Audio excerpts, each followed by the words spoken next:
interested in, power generation, have you taken your time to actually investigate what Peter the Rock Obi did for 8 years? Mr. John E., with all due respect, my brother, have you taken your time to actually investigate what Peter the Rock Obi, in fact, Peter Osarieme the Rock Obi did for 8 years in Anambra State? Please, if you haven't done your research, don't come here and get things twisted, sir.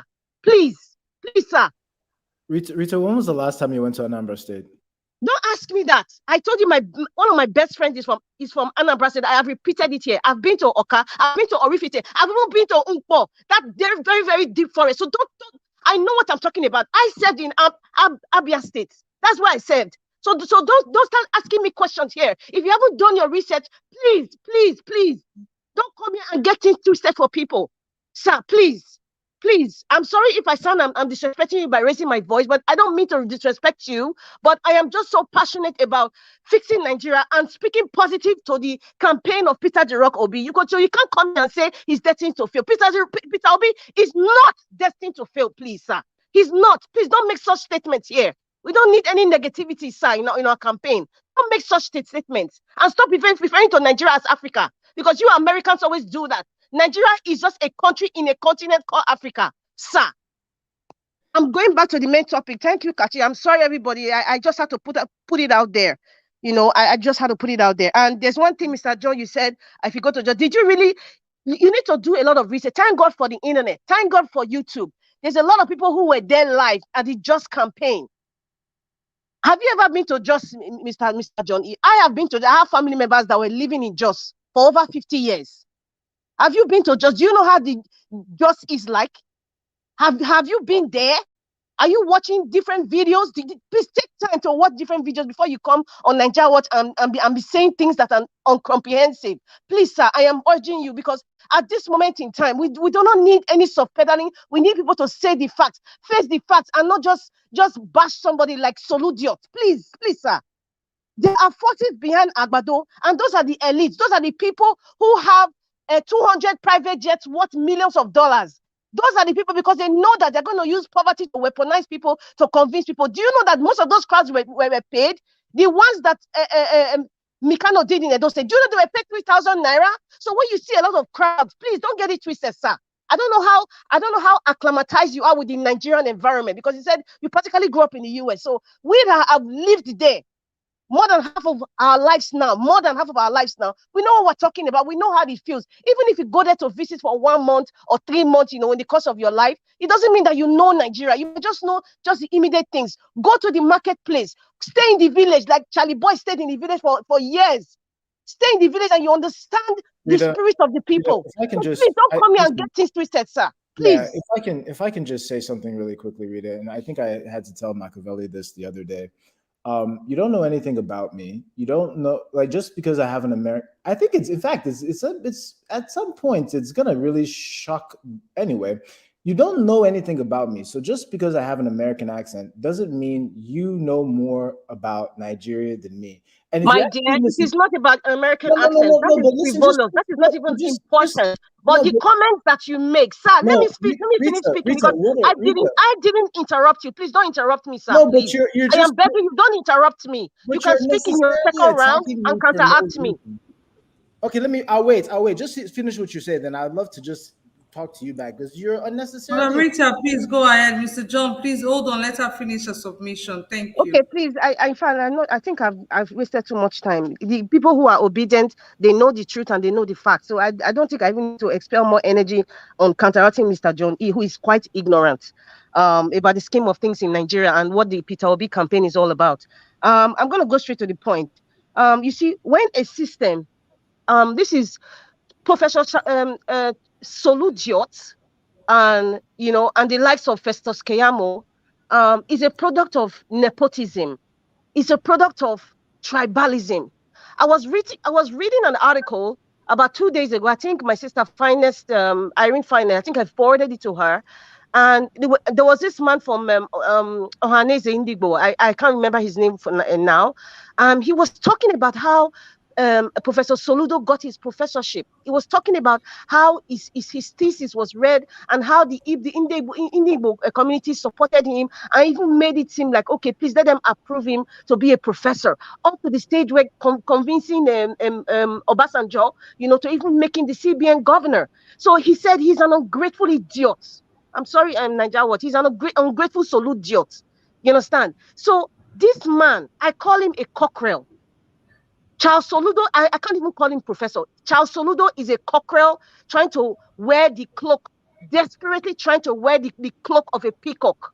That is exactly what he's doing. And that's exactly what Kenneth Okonkwo was trying to explain. That's just how I have just summarized it. He's a cockerel trying to wear the cloak of a peacock. This is the problem. When we start making approvals for people just because he's our tribesman, just because he's our brother, just because he's our sister, and then we put them in positions where they do not deserve. We give them accolades that they do not deserve. We give them titles that they do not deserve. Professor Charles Soludo wouldn't have become a professor if not for Ohaneze Indigbo. He wouldn't have become CBN governor. He wouldn't have become economic advisor for OBJ without Indigbo. So it is not a lesson for everyone to understand that sometimes it's not just about now my brother. It's not just about my sister or my mother or my father. Sometimes you have to look at everything chronologically, look at what's most pivotal. Don't look at tribe or ethnicity. That's why our society is breaking down on all levels. And that is what this APC government has. Those are one of the ingredients APC has used to destroy this country, this great country called Nigeria. Because at every level, every important position is headed by a Fulani person. Immigration, customs, you just name it. Chief of, I'm not even chief of army staff. In fact, that one is a rubber stamp. A rubber stamp, as far as I'm concerned. The Navy chiefs, and we look at where these places are even positioned. How can you put the Navy in the north where there's no river for crying out loud? You understand? This is a typical example. What Soludo is just doing is a typical example for us to learn that sometimes it's not just about gathering our people. Also say, okay, now my tribesman, let me help. Fine, it's good to help your brother, your sister, but sometimes you look at another person who is much better. You can make better judgments in sensitive positions, like even be CBM or even giving somebody the title professorship. Sometimes we have to look beyond tribe or region. Because this is what it is. The so-called son. An example is what's his name? Useless versus Keyamo. He's a typical. How did he get his son? If you really look back now, you see the likes of Tinubu that rushed to approve for them to give him son. Because we all know that most of all these titles is by who you know. Just the same way they give you GCON, OON. It's all by who you know. It's not by merit. 95% is not by merit.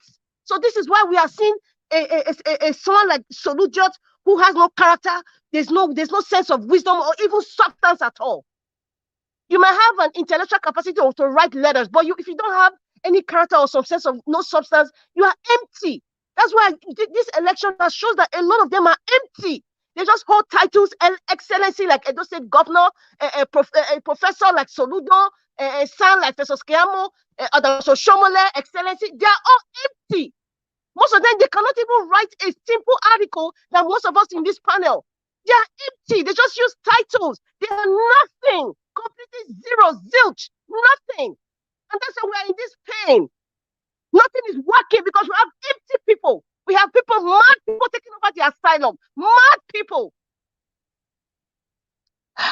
I am just so irritated. It's just every day. You just get so angry about what you're just seeing. As per Ben Bruce, that was an old video. That old video has value today.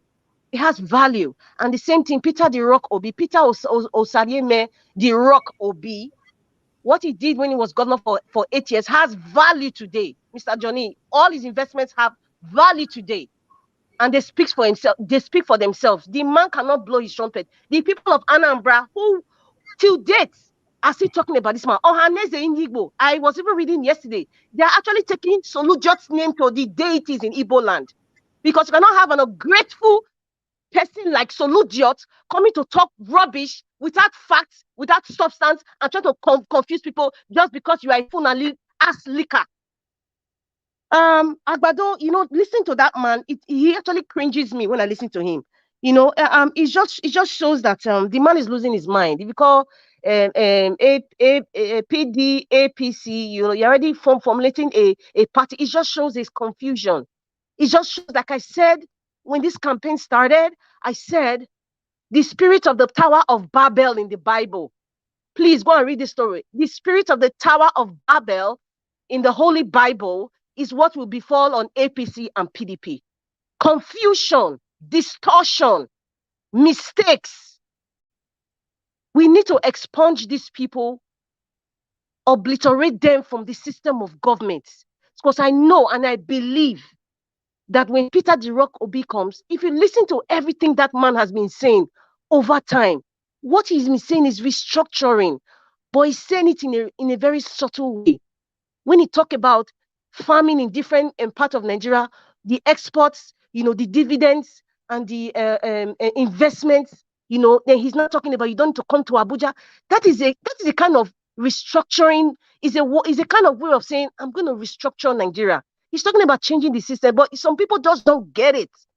They just don't. I know what Mr. Obi is playing, because when you are going to become a president of a country, like a very unique and diverse country like Nigeria, and you want to be president, you are working against a lot of demons. You are working against a lot of people that have 500 private jets worth $40 million each. You are working against people who are already infiltrated in the system. You are working against people who are infiltrated in the judiciary system, even the Senate, House of Rep, government. You are dealing with demons.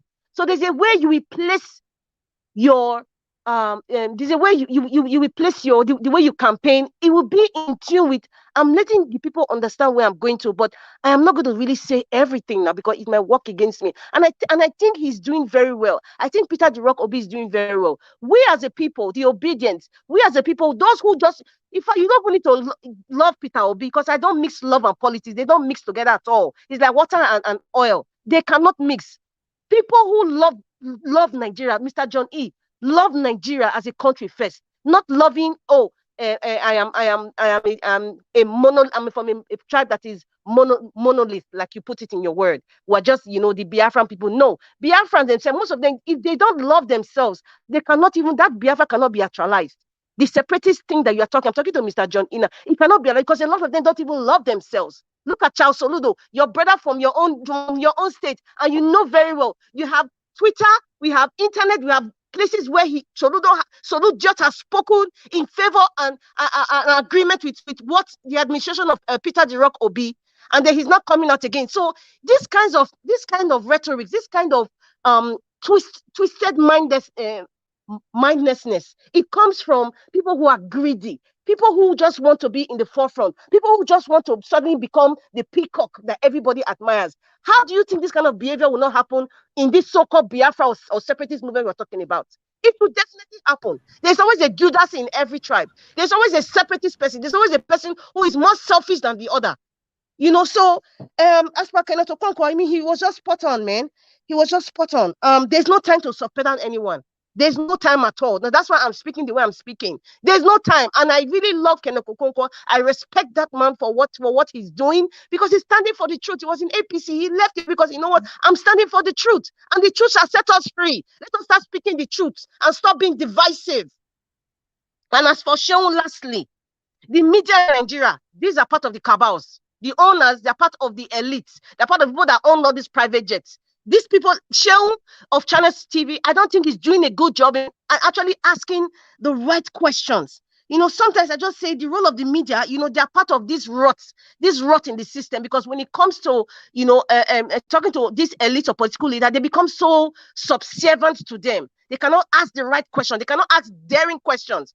I mean, if you're looking at someone like Oprah Winfrey, she asks daring questions. And that's why she's one of the greatest, I would say, one of the greatest journalists in the world today, because you have to be direct. And someone like Rufai, they never allow that man to ask, because the man is asking the direct questions that people that are not opportune to ask, we will ask, because we need answers. These people are our servants. And if you want to serve me, I need to know your qualifications. I need to know your antecedents. And tell me, and I'm ready to counteract it. So Sheon, he was not even doing a very good job.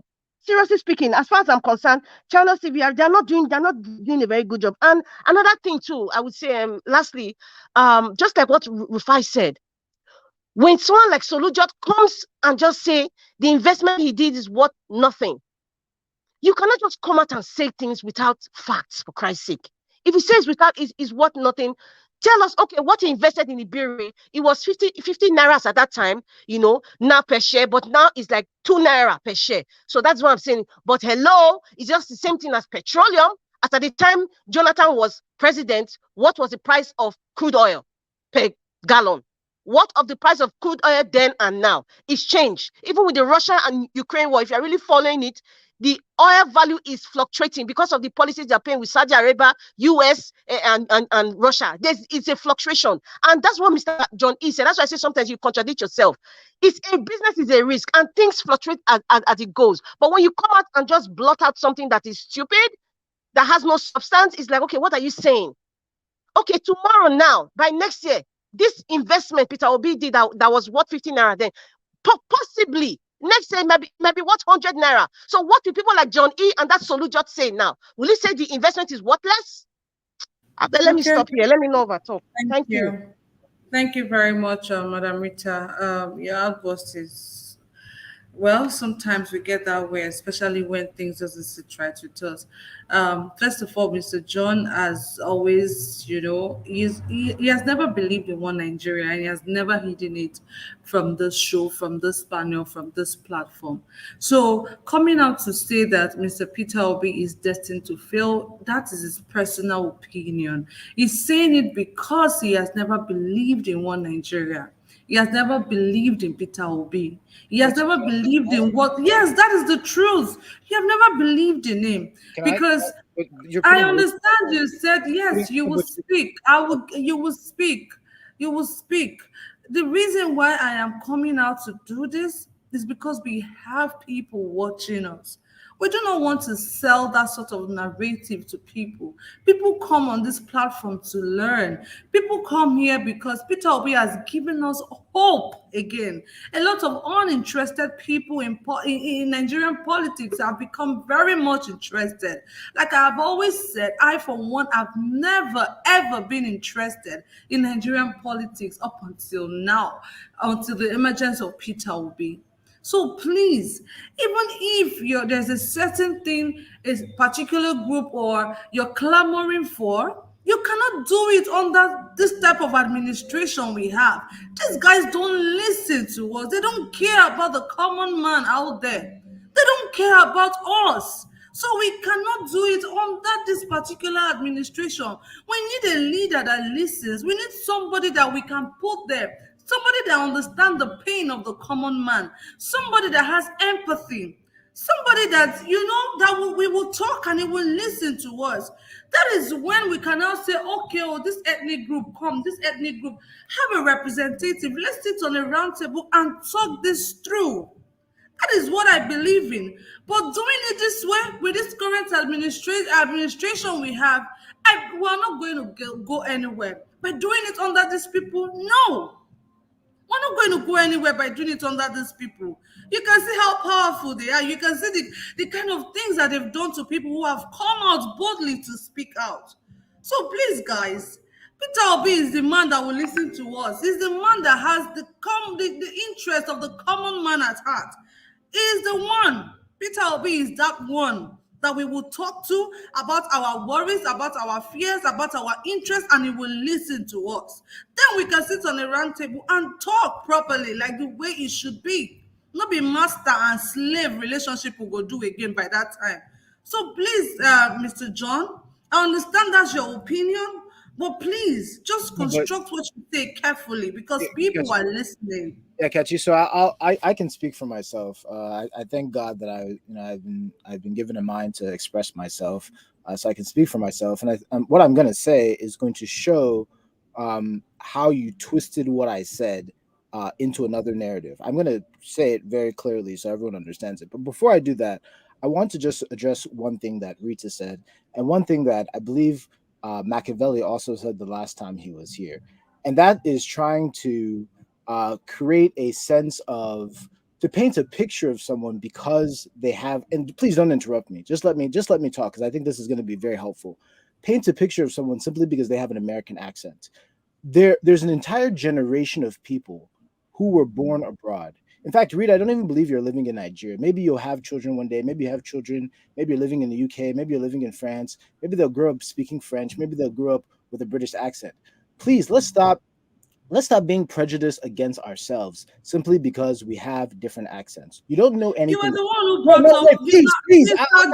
please, Catchy, please. No, don't No, tell me please. no, No, you no, have no, to no, let me don't do speak. that. You're You are cutting the me one off. who brought up. No, No, you you're are the cutting one me who brought off. up the American accent stuff. Nobody talked about your accent. You're cutting me Now off. You are talk about cutting your me off. accent. Catchy, you're cutting me off. Let me No, but finish. now you talk about the accent. Now you have No, been. no, Kachi, let me You're the finish one who talked speaking. about your You're accent. not So going to be please able to finish change up. the narrative. People are very intelligent. Let me just finish speaking, please. You can't just cut me off while I'm talking and then change No, the narrative. I can Okay, do that. okay, you can But do that. You do have the power to do that. I agree. You have the power to do that, but just don't, okay? Let me finish speaking. So at least the generation of people that were born outside of Nigeria and don't have an accent like you guys have in Nigeria, but at the same time are actually more knowledgeable and have actually visited the country more and have actually have more investments and have family there and have more there than maybe even people there have, don't feel like you're being alienated every time they speak because they have a different accent. Stop trying. All I'm saying is please stop trying to use the fact that I don't live in Nigeria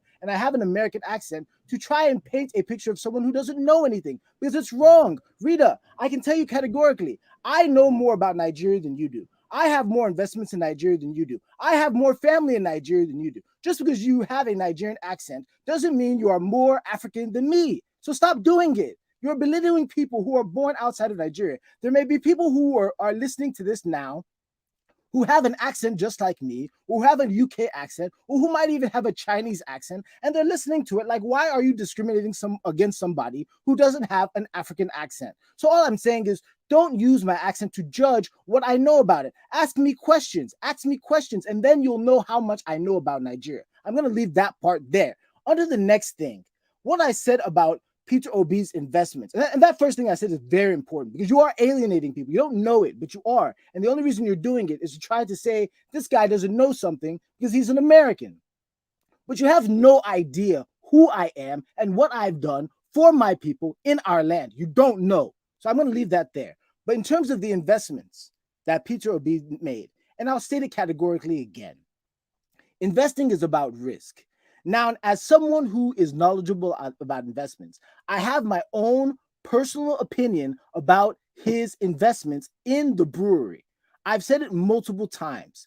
He left $500 million sitting in a bank, and he invested, and he invested in lots of other things. And so I said, okay, show those investments. And then you said, and then people here said, go and find them yourself and go and verify they're all over. I said, fine, okay, that's great. But in terms of an opinion about the brewery specifically, I said that was not a good investment. I said it wasn't a good investment. And I said that anytime anyone is willing to debate about that investment, I will happily debate about that investment. I said there are many other things in Alibo that we could be investing in other than a brewery. Even if the investment was a good investment in terms of its monetary aspect, I still think it's a bad investment in terms of social governance. That is an opinion. That doesn't mean that I'm hating against Peter Obi, because if you rewind this thing, you'll hear me say with my own mouth that I said that Peter Obi has a great presentation style. I like how he uses the negativity of his enemies and naysayers and transforms it to be positive.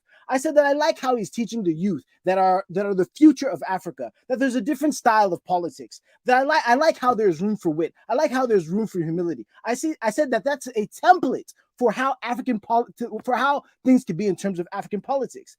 And the only thing that and in terms of Soludo, I said Soludo was CBN governor under Atiku, and there must be something there. I said that he should stop chasing rats. But out of all the positive things that I said, I told Soludo to even stop being a Fulani stooge.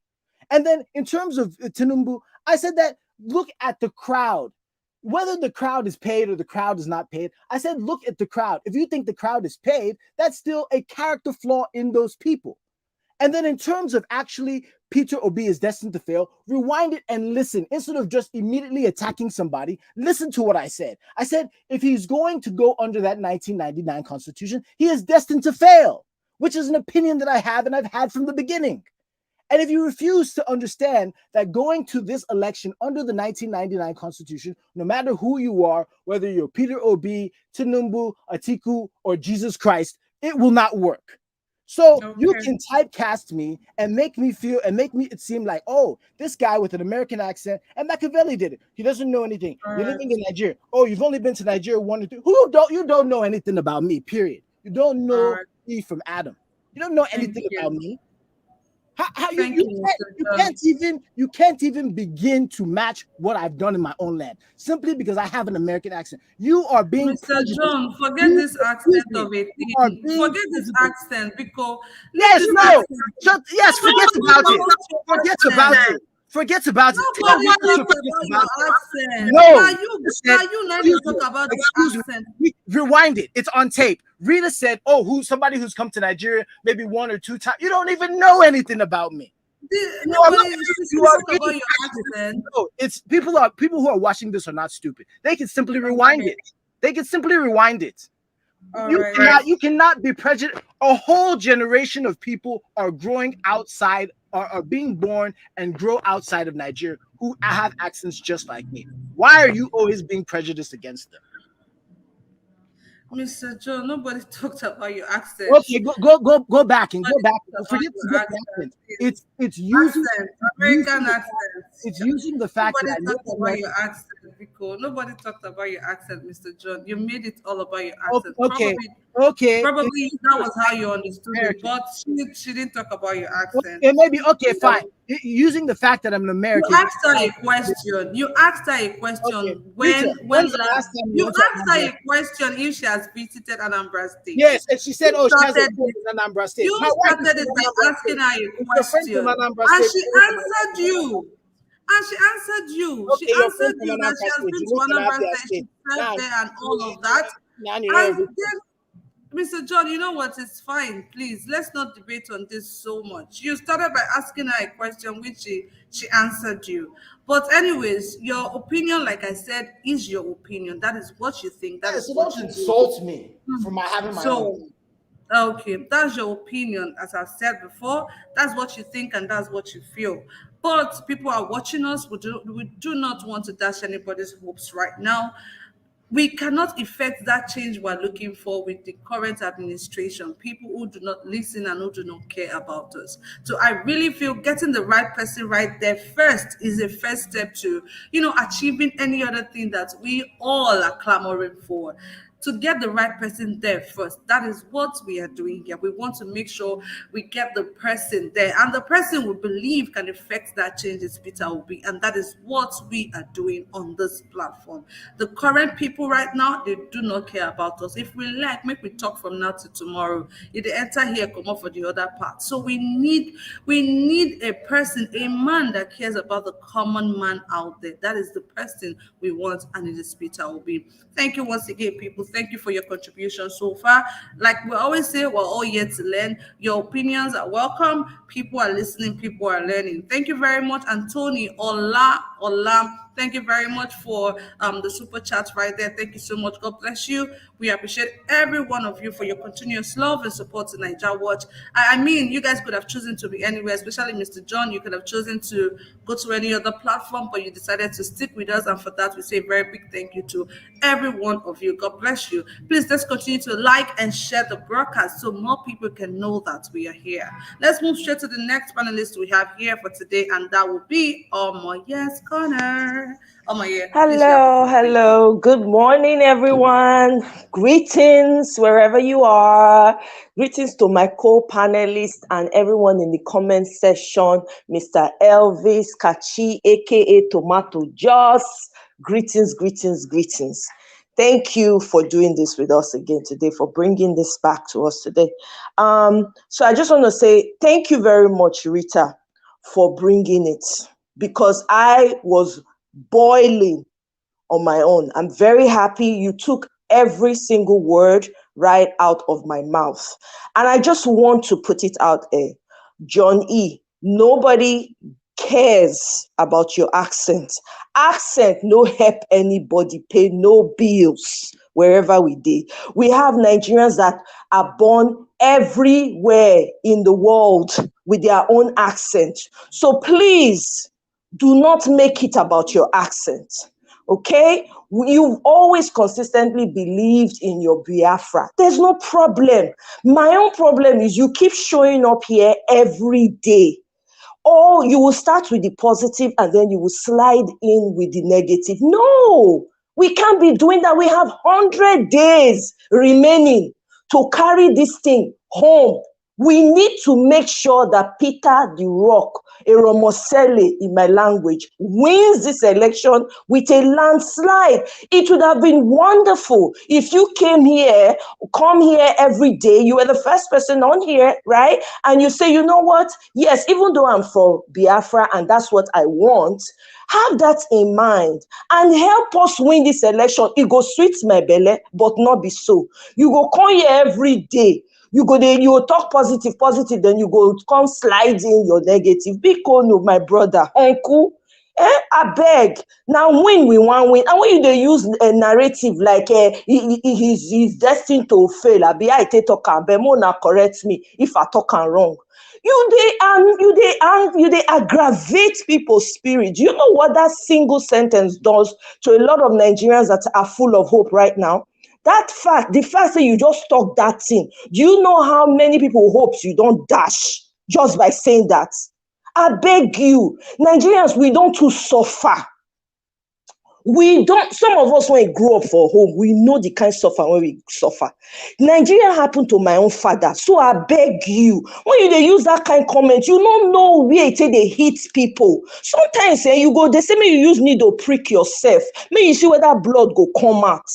I beg you, we are fighting for this Nigeria. The Nigeria now for you, now for me. No quarrel. Yeah, if it good, you go feel go your corner. You feel go your ancestral home. You go feel decide, okay, oh, my ancestral home, I don't want you to be part of it. At least you go get the advantage to table your concerns before the man that is there that has common sense. I don't understand. We don't fair talk this matter before. I tell you, say, see this thing when you clamor for. We don't need them. We need to fight for the country first. Make common sense people full the leadership position. Then we can be discussing all of this. Everybody get paid.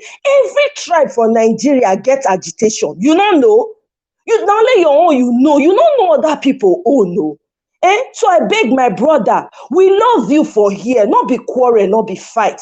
But you know what, if you know, say you don't really make up your mind, say you know one day part of this. Everything about the country is wrong to you. And we understand why it is wrong to you. But just pack where first. Leave us. Make we run this country. Make we make sure, say, we win now for Peter Obi. Then after that, you feel come back. Honestly. You know, now that one make people they vex for you, not be anything. Nobody get problem with your accent. Who accent help? I beg, Biko, rest on that accent matter. Make we come to this today topic, for instance, now, right? I'm very pleased. Anytime Kenneth Okonkwo shows up, hey, I go ring my sleeves. I say, yes, it's about to be on. The man, they carry bulala for hand. Mona answer, I be like say get bulala for back. The man, they come with bulala. They slap people left, right, and center. I am very pleased with his responses. Never a dull moment with him. I appreciate his response. He heard correct. You know, Doyin Okupe, of course. That man, see, if you're looking for friends that mean well for you, find you a Doyin Okupe in your life. Find you a Doyin Okupe, someone who's humble enough to step down and assist you in accomplishing your purpose. Find such a person in your life. If you have one or two, my people, you are set. I am very pleased with the fact that a lot of us Nigerians are waking up, especially at home. We are saying things the way they are. And we are refusing to take mediocres anymore. I am very pleased with that. We're not all woken up, but we're getting there. On the issue of Agbado and his minions showing up in a Jos, it sweets me. That's what they said now. So they got what they said.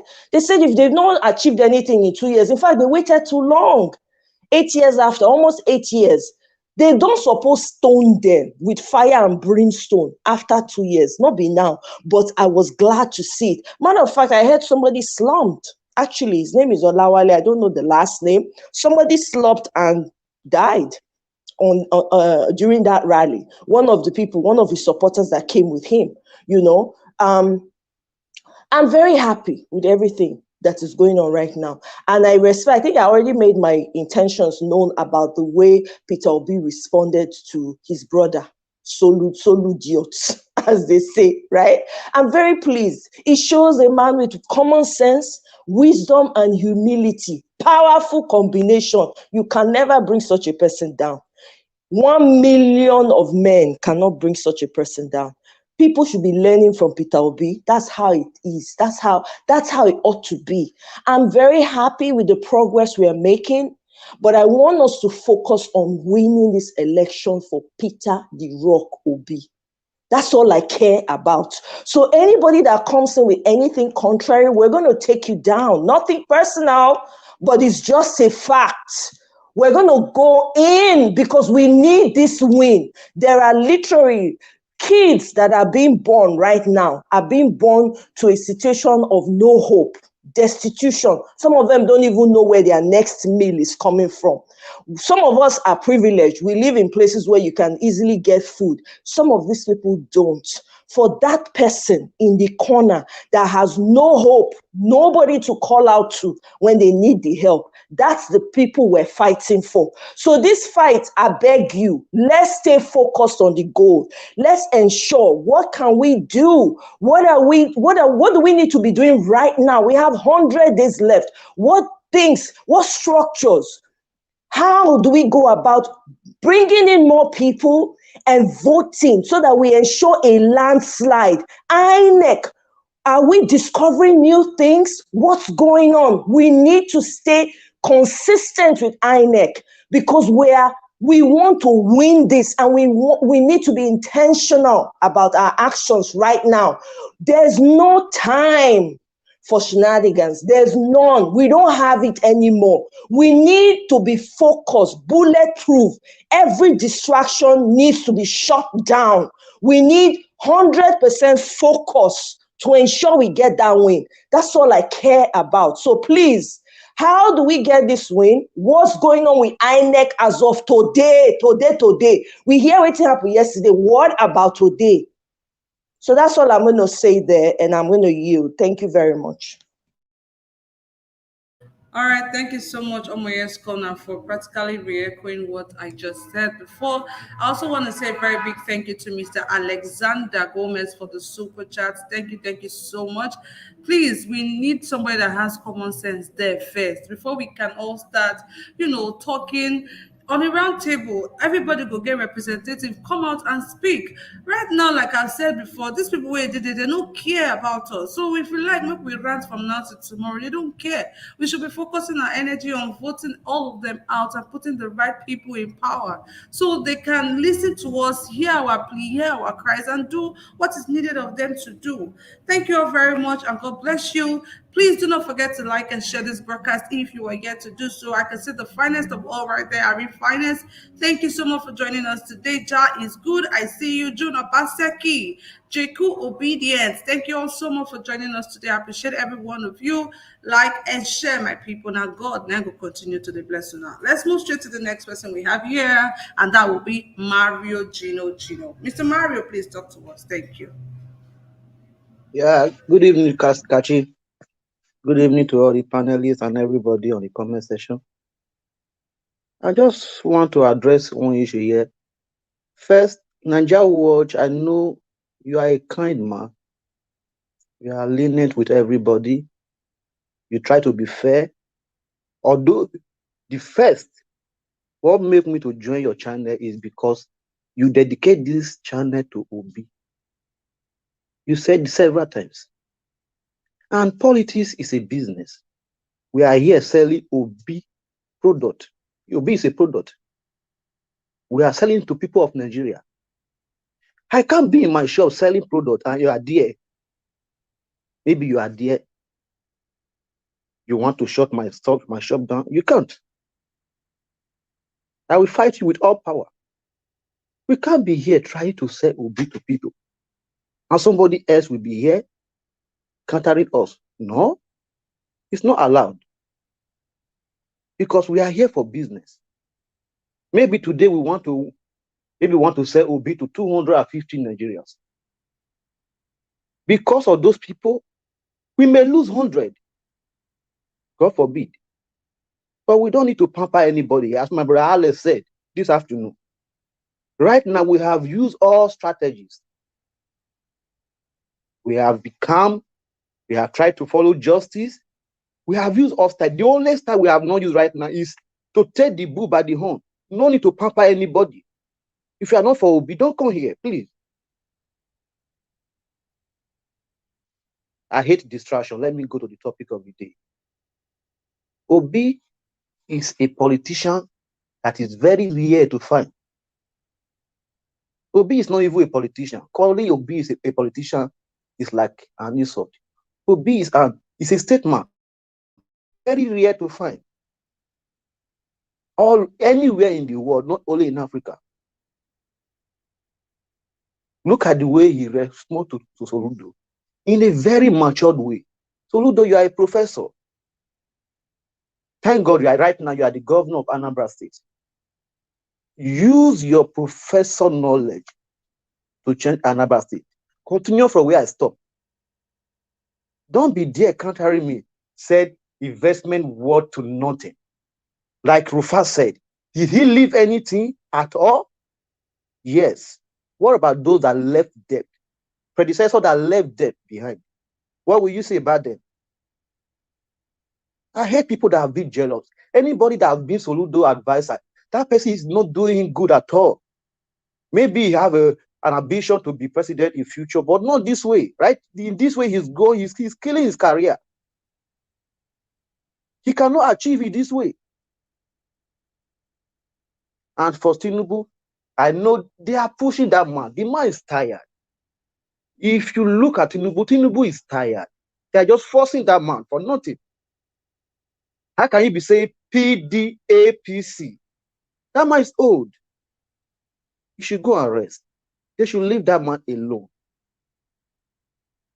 Kenneth Okonkwo, I love his response to Soludo because that write-up has nothing. The write-up lack malnutrition. Kwashoko. Soludo should go and learn again. He has his professor degree. I don't think he got it by merit. I don't think so. It's a disgrace to professor. Kachi, thank you. Oh, thank you so much. Thank you, sir, for your wonderful submission right there and for, talking in line with what we are saying. Like you said, politics is business. We do not want to sell the wrong narrative to people out there. This platform has been dedicated to Peter Obi, and we're here to educate one another. Thank you very, very much for your wonderful submission.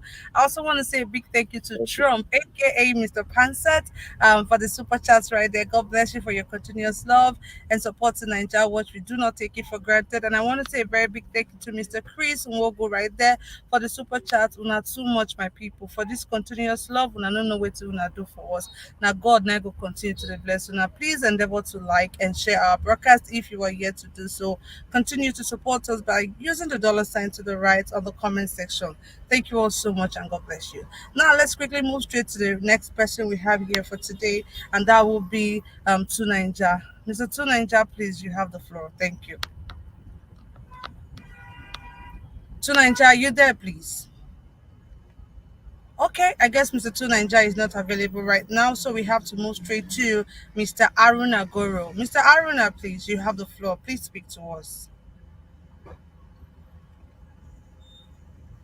Mr. Haruna, are you there? Yes, yes. Hello. Can you hear me? Yes, Yeah, Mr. Aruna, good evening to you, sir. Yes, we can hear you. Thanks very much for joining us. Thank you very much. Thank you, Nigeria Watch, for what you people are doing. We appreciate you. I didn't want to go in. I had to come in because I'm busy. I'm somewhere busy. But because of that, is it John E. or something? Yeah. And what he was saying, I think just cautiously and with I don't know why somebody should be coming to a broadcast that he knows what they stand for, but he has his own views. Maybe he needs to start his own or join others that have such mindset, because as others have said, just seeing that we just a few days to go, we don't have time for such arguments anymore. And I think from today, that should never even come in. So if he doesn't believe in it, he should stop coming online. Or you people may have to just tell him in a nice way, because I think you've been very patient to tell John E., okay, it's been a great time. We can meet after the elections. Then you will prove us wrong or whatever, because he believes whatever you're doing, you're wasting your time, from what he has said. Because if somebody is saying that the Constitution and everything is fake, is not going to work, that means there shouldn't even be election. Everything that's happening now. So even talking about the election is a waste of time, because until some angels come and fix because no human beings will still need a platform to do it. And since the human beings are all not fit to do it, maybe John E. and his team, they know who are the people that will do it. Or maybe when they go out on their own as Biafra, they'll go and do it. But as somebody said, even when they become Biafra, people from village to village, clan to clan, local government to local government, they will start dividing again. Because even in the Southeast, they are not all united. Seeing what Soludo is saying and doing, those of us from the North, I have said it over and over, even in my broadcast, that our problem, we are waking up now, we are tired. But our problem is that the Igbos are now our huddle, because you are trying to fight for a cause for the nation, but the very people that have been marginalized, the very people that have not been given room, we are speaking for them, but they are speaking against each other for whatever reason. So I think people like Soludo and any other person from the Southeast, I know there are many people from Edo, from when I hear some of you speak, I hear some people from Edo, let me say South. And you seem to be pushing this thing more than even the Igbos. So if they have could it not be that maybe they have been marginalized all these years because of their attitude? So somehow I don't blame the Fulanis. I don't blame us from the North, because they gave us the room to keep subduing them, and they are doing it again.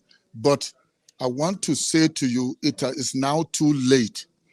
Anybody that tries to say, thinking they can get us deceived again, it is too late.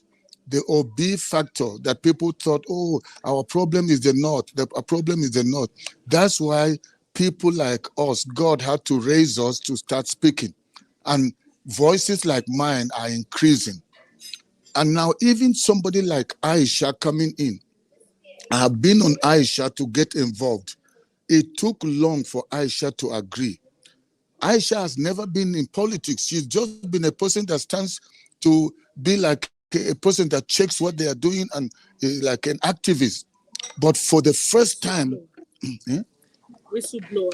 like a whistleblower. But now suddenly, Aisha of all people, going on rally, flying with Obi in the chopper, and going to different places. I was in touch with her up to 3 a.m. or 4 a.m. this morning, because they are busy with so many things happening. So I want to just assure all of you that the tables have changed. The tide has turned. Things are moving towards Obi and Deti getting to Aso Rock. All we need to do is talk to especially the young people that are behind this movement, that they should not get exhausted now. They should go get their PVCs, and nobody should stay, no matter how the queues are, whatever they do to frustrate people, they should ensure they use their PVCs and encourage other young people to use, because the youth population is enough to put Peter Obi in the north is going to be done. People have been asking me to do my broadcast in Hausa, and I deliberately chose not to do it because that's how they have always subdued us using the language. Most of our youth can speak Pidgin or English, they understand. But the way they have pushed us and have controlled us has been when the Imam speaks, when the Emir speaks, when those so-called people that have the cabals that have stolen the money of Nigeria, when they speak, the people move like zombies, as I said previously. So that's what they've been using. But the moment we can address those people that are knowledgeable, which is already happening. So I want to assure you people that with what is going on now, don't ignore the Soludo thing. He will not even bring a dent in what is currently going on. People are too aware now. People know so much. There's nobody that's going to come with some fake things, and they're just searching for things to lie on or be. But none of them, if they can be questioned just one tenth of the way they are going after Obi, if they go just one tenth of to the others, they will struggle. You see how Kiamu, you see how Dino Melaye and all the others struggle to defend their people. The people can't stand to talk. Peter Obi speaks, and he is a person that never fights anybody back. So all those things are scoring points for him. So everybody that's on this broadcast, I want you to remain focused. Don't allow people like John E. or any other person that comes up with whatever is their belief or their stand on the issue that, whatever we're doing, we're wasting our time. Yes, it is better to waste our time fighting to get our nation back than to sit and watch these people destroy the nation. Even if it means what we are doing is not going to work, I think it's a better exercise that we are doing, that for instead of people engaging in other strange things, the young people in crime, but for once the young people are all resolute, they are all with a vision, and they have something they are living for. So we should be allowed to play our foolishness. Let's play it until 2023 when the elections are done, and then let the result of our foolishness show. Thank you. Mr. Niger Watch, can I please respond to this man? Thank you very much, Mr. Aaron Agoro, for your wonderful submission right there. I thank you for even listening to Mr. Niger Watch when he asked you to come onto the platform to speak, and you did. Thank you so much for Mr. Aruna, thank you very much, sir. I really do appreciate you here today. Thank you for the support, for the encouragement. Together, we all will achieve this. Thank you very much, sir. Okay, right. Thank you.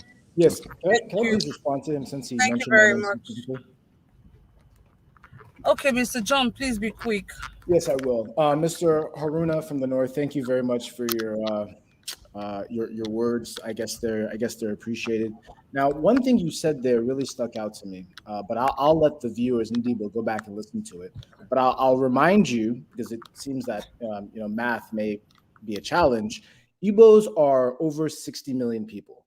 You can compare them to France. Even when you go to France, there are multiple political parties that don't agree with each other.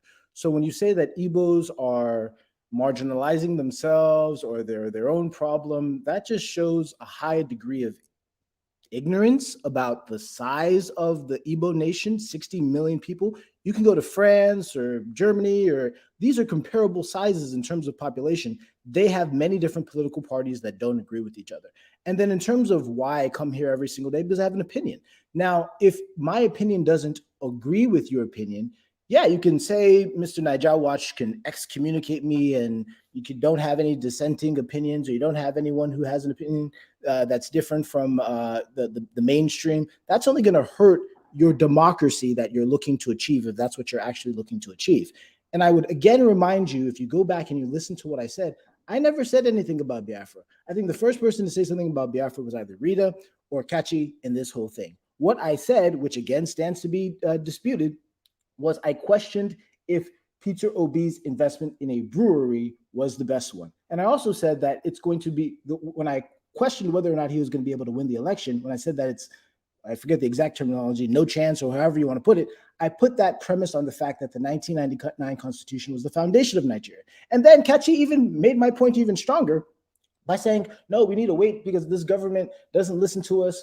They're all criminals, INEC, blah, blah, blah. And you don't see how you are contradicting yourself by, no way, it's fine. But I just want to point out, everybody listening to this from the Southeast, please go back and listen to Mr. Haruna's point when he's talking about Ndibo and how they are self-marginalizing themselves, or no wonder the North is able to marginalize them or whatever. I love that you came out and actually said that. All right, Mr. John. Thank you very much. Mr. John, thank you. Enough of your continuous contribution right now. You cannot continue to be explaining the same thing over and over and over again. Please, Kashi, can you move to the next person? We have a lot of people here. All right, that will be Mr. Sylvanus. That will be Mr. Sylvanus. But before then, I want to say thank you to Liz Hanoro, also to Mr. Chris, to Mr. Alexander Gomez, and to Mr. Pansat for the super chat. Thank you guys so much. God bless you all for your continuous love and support. Mr. Sylvanus, please talk to us. Thank you. Okay, thank you, Kachi. I wouldn't hold you up because I'm busy right now. But I just want to contribute because I had all the attacks on John E and all that. We are all for Obi, and he understands that. John E was born here and grew up here with accent. So are my children. I have children too. My kids are born here and they grown up here. They are adults. They talk like John E. That doesn't mean they are not Nigerians. Please. They might not understand what we are going through in Nigeria. I can understand that because they never lived there. But please, spare this guy. Because I wouldn't be happy if anybody is talking to my kids like we. I got two boys that are grown like John E. They go to Nigeria. Actually, we just came back from Nigeria in June. These kids are Nigerians, and I'm trying to make them to believe that they belong to Nigeria. And if my kids can be very embrace Nigeria like John E., I'll be very, very happy. Because those of us who've been here for a very long time, I left Nigeria when Nigeria was good, with the intention to come and get education and go back, and not things went bad. And those of us who had kids here, we are completely lost generation. Because if these kids don't have that sense of belonging like John E. had, they will never go back there. It means our own generation are lost completely. I understand John E. is completely out of the way, yes, but I don't want anybody here to be talking to him like he doesn't belong. He's our son. He knows Nigeria, he's our son. And this guy is trying to be part of us. Yeah, he don't understand what we are going through. We have to get Nigeria together first. Then we can have a good president that even if you want to ask for something, you have somebody who can listen to you, like Umoye said and all that. Yeah, I understand that. You guys are right. I'm not saying what you guys are saying here, right? But please be a little soft on this guy. Thank you. All right. Thank you very much, Mr. Sylvanus, for that wonderful submission of yours. All we right. do understand let me say something here, Kashi. Okay. Some minutes. All right, I need to address this. I just listened to what Sylvanus A was saying, although I didn't follow Mr. John E from the beginning. I wasn't here. But one thing that I want to make clear, is that before I move on, I want to ask John E a question. I'm sorry that I have to come back to him again. Mr. John E, are you for Peter Obi or you are against Peter Obi? I'm not against Peter Obi. Okay, you are not against him. Have I ever said that I'm against Peter Obi? No, I'm asking you a question. You are asking me a question back. No, I answered your question and then you asked me a question and then No, you didn't. Are you for Peter Obi, against Peter Obi, or you are for him? I'm not against Peter Obi. Okay, maybe my question didn't go right. Are you supporting Peter Obi for presidency? There's no reason for me to support Peter Obi for presidency. Okay, that means you are not supporting him for presidency, right? I'm not supporting anybody for presidency. Okay, you're not supporting anybody. Hello? Then Niger Watch, this, he doesn't belong here. Yeah. He shouldn't be here. I'm telling you. Yeah, let me finish with this, sir. Thank you very much, sir, Mr. Aruna. Mr. John, I'm happy because I believe this is my wrong. I'm supposed to ask you this all this why. Because this is a family. Okay, this is a family that is joining head together every day here, putting this extra effort to make sure Peter Obi become the next president because of the pains that we all are facing in Nigeria. And I told you belongs to our own ideology, and you belongs to what we all are doing here. I'm happy that you just confirmed it now that you cannot support Peter Obi as a president, and you are not supporting anybody as a president. So then your contribution doesn't make any sense here, because like I said before, at this particular moment, this channel, I'll say it again, this channel is dedicated for Peter Obi till February. After February, we all come together again and talk about the things that's affecting us generally in Nigeria. But at this particular moment, I'm very, very sentimental. You know, I'm happy to say it. I'm sentimental and I'm locked to one direction. And that direction is Peter Obi. I'm not shy about it at all. I actually breaks out from my own family, who is for PDP, to support Peter Obi myself. And I'm doing this. Many of my family are not even happy with me what I'm doing. So if you are not for Peter Obi, Mr. John E., I'm not going to remove you from this channel today. I would like you not to contribute or counter anybody that is for Peter Obi. In case it happens next time, I don't want you to feel like I'm rude, like few people who is not also supporting Peter Obi have said in the past.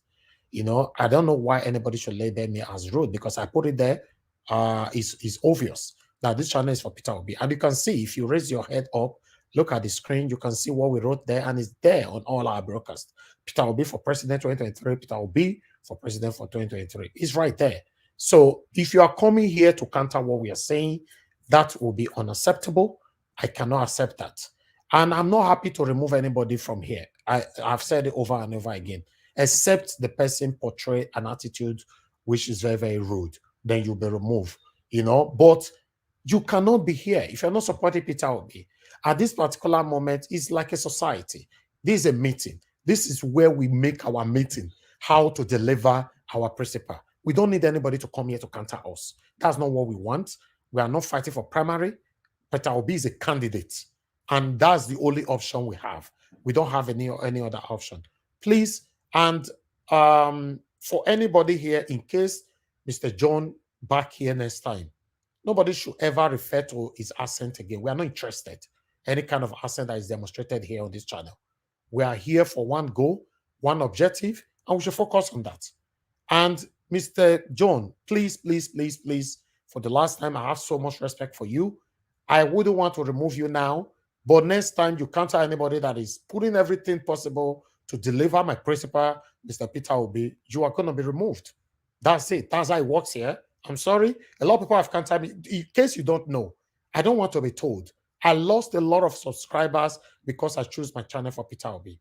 Before Peter Obi, this channel was never for one person. It's generally. Normally, it shouldn't be like this. I lost a lot of a lot of subscribers because of that. But I don't care. It's a sacrifice for my country to become a better country. So please, please, Mr. John, stick. If we are talking about general stuff here, that's fine. But when it comes to Peter Obi, the word that my attention was drawn to, you're saying that due to the Constitution of Nigeria, Peter Obi is destined to fail. That word is too harsh, and any kind of word like that will be unacceptable. Please. You don't have to. Mr. Niger Watch, I'm going to say two things. No, you are cutting me short. You can't cut me short. That is not allowed here, please. You know, in case of next time, please, you don't have to contribute. You can be here, wait for a general discussion, they contribute to it. Because it looks like you are totally against Peter Obi. Although I sense this for a while, or because of freedom of speech on this platform, we give everybody the right to express their own concern over the country. And please, anybody should not belittle him, or because he was born abroad and all that. Every one of us have children abroad. Like my brother said earlier on, Mr. Sevenus, you know, nobody will be happy when any of our children is being talked down on just because they were born abroad. You know, nobody's bigger than anybody. As long as you were born abroad, your parents are Nigeria, you are a Nigerian. So we should say it like that. Thank you very much. And this is my last statement, Mr. John. I don't want this to happen again. This platform, I say it again, is for Peter Obi till February. Nobody whatsoever have the right here to counter Peter Obi. Thank you. Yeah, so to, Mr. Naja, I really appreciate those words, and I think you have 1 minute so that we can move on right now. 1 minute. Okay, great. I really appreciate those words, and I hope one day Peter Obi himself actually listens to this and talks to you about what this particular interaction means, because there's a difference between being against somebody and critiquing him. I don't think that Peter Obi, your principal, who you guys are all hoping will bring in a new democracy for you, would be excited to understand that people are being censored or told not to critique him or not. I think he actually likes being critiqued. That's something that I like. Yes, about if he likes it, I don't like it. You okay, see, that's a different thing, like right? It. You don't like it. You don't like But it. that's not. But Mr. John, that's not criticism. You're not criticizing him. No, you're not criticizing him. You don't say that. That is not you being. That's not you criticizing him. You're not criticizing him. You blatantly said he will fail. You blatantly said he will fail under the same. And that's a very, very harsh word. Okay, no, listen, that is not you John, criticizing him. If you're criticizing him, that is totally different. Please, let's move Can we on. just stop and move on? Let's just move on. Let's move on, please. I get the Thank point. you very I don't much. have to make contributions. I don't have to come. I have more thick skin than all of you. That's fine. I will happily leave knowing that you actually can't say what you want. The only thing that you want people to say is something that's positive towards P2B. You can't actually critique. That's it. You're not criticizing him, Mr. John. It's two different things. You've never believed in the Peter Obi It's candidate. on tape. You can go back. No, that is not you criticizing him. It's Please, on you tape. said it is destined to fail. Is that under the are 1999? you criticizing him by saying that under the 1999 Constitution, even if they bring Jesus Christ, the person would fail? That is not you criticizing him. If you want to criticize him based on the things that he has shown us. Once again, I respect you a lot. If I see you as my brother, but one thing you must understand: if I can disobey my own father, who is a chieftain of PDP, and do what I'm doing right now, I'm sorry, I will do the same to you. Thank you. Over to you, Kashi. Call on the next person. Yes, please. Let's move straight to the next person, please. That will be Mr. Chooks. Mr. Chooks, thank you very much for joining. Please go ahead and make your submission. Yeah, good evening, Kachi. Good evening, fellow panelists. Good evening, those who are on the comment section and our supporters around the world. Niger. Well, it's I want to start with the incident in Jos. Thank you, Niger Watch, Mr. Elvis, for playing those videos where they asked us to stone them, and the video of Mr. Common Sense. It's no matter what, the truth will always shine, I don't know those who are, saying the election should not be violent. I mean, this is what they said: stone us. It is not we saying we want to stone them. I heard what they were saying there. Begging them, please calm down, calling them, my people, calm down. I don't know what transpired there. But something serious must have happened there, or they remember the promises they made, saying stone us. And if that is the case, I don't want even police to even investigate that, because that is what you ask us to do: stone you out of the office. We don't in that case, we don't even really need a PVC to throw them out of the office, because it's high time we start playing all these videos for them. One thing I like about the internet, it never forgets. The internet never forgets. So if they ask us to stone them, I don't think even the security forces should intervene in that.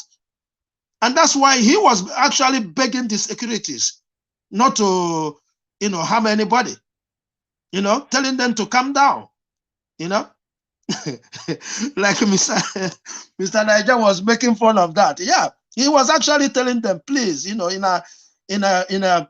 stop it, but he was saying it in a sensible way, in a soft way, So all those things is because they knew the promises they made. They knew they actually said, stone us. Maybe those crowd must have, told them there, you ask us to stone you if you don't deliver, but we only remembered it now. It's a real good way, to tell those people that we're no more joking. Nigerians now are more educated politically than the 2015 and 2019. So I don't think anybody coming on board now promising heaven and earth is going to escape Nigerians. And this is why, if we talk about, the previous this thing about, Mr. John, maybe, you might not understand. You might not understand how Nigeria works. Deep understanding. He got an idea of Nigeria, how it works, but there's some element of these people who are deceiving us. Those elements, he might not understand how it works. Like what happened in Jos yesterday. For those crowds to behave in that manner, that most of them were rented. Most of them were rented. So you see, we advocating for Peter Obi, and we're gonna hold him accountable. It's as simple as ABCD, because we are more educated politically right now. It doesn't matter 1999 Constitution. This is, look, if the next I don't know how they call them, is it parliamentarians or the senators, right? If they think we're gonna take these jokes again where they go there to sleep, we will form a people's parliament. It's as simple as ABCD. We're not giving up. We're not joking here. We're not joking. Time is coming whereby if we elect you, you mess about. Look, we're not gonna stop here. February will come, February will go, but we will still remain here, discussing what is affecting us. Because if it means we're gonna form the people's parliament, we will do it. They're not gonna hold us to ransom again. Thank God for what Mr. Haruna just said, that people are getting well educated in the north. I bet you if what is it called, NSAS was to happen today, right? It will go as far as that north. Not those times they told them it's the problem of the South. No. Everybody is understanding right now that it is not the problem of the Southeast, or problem of the Southwest, or problem of the Northeast, or problem of the North Central. It is Nigerians' problem. So if it means we're gonna form people's parliament, we will do that. We have already had so many constitutional conference. We will ask for those documents to be out. We are not fools.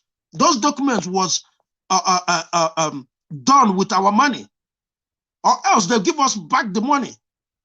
So all these things, I'm just begging everybody to calm down. We are seeing how our principal, dealt with Soludo. In fact, since that yesterday, I heard him. I'm beginning to take a different tune in my own life as well, because it's not just there, just like John E. said, right? That he is teaching people on how to respond politically. Yes, I've learned that yesterday. So, look, we're on the right path, and I believe that if we come here, we need to say it as it is, counter the ones we need to counter, and move on. Please, like one of our brothers said earlier, let us not make it as if, like he said, I got children here as well, and I'm trying my best to make sure they are Nigerian enough, and I must use this opportunity as well to help John E's parents for making sure that he is a full-blooded Nigerian. I thank them for that. Thank you. Thank you very much, Mr. Chicks, for that wonderful submission here. We don't dislike anybody. As a matter of fact, like I said before, for the fact that Johnny keeps coming back, we are grateful to everyone, to him, to all you guys for always coming out here to do this with us. God bless you guys. You could have chosen to be anywhere, but you decided to be here. So Again, thank you. sorry. Yes, Mr. Mr. Chicks. Yeah, Yes, Mr. Chicks. Yeah, I had when Madam Rita said her best friend is from Rift, from the same local government. So she don't have any problem when she visits there. We accommodate them. Thank you. All right. All right. Thank you. Great. Thank you. All right. We have someone on the phone right now. Madam Emin, thank you very much for calling. Good evening to you. Go ahead, talk to us. Good morning, everybody. How are you guys doing today? We're good. We're good. Go ahead, talk to us. Okay. I'm not really sure. I have a question for Mr. John. Okay. He was saying something about the 1999 Constitution. What is it all about? Why do you think that Obi is not going to succeed because of that?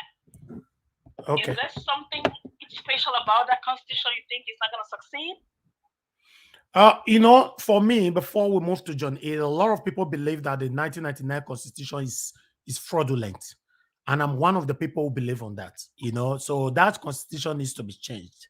It's just that the perception of John A, how he put it on, is what everybody's upset about. He used it to attack Peter Obi. But if we have to talk about the Constitution, myself, I'm not happy with the Constitution. Everybody wants it to be changed.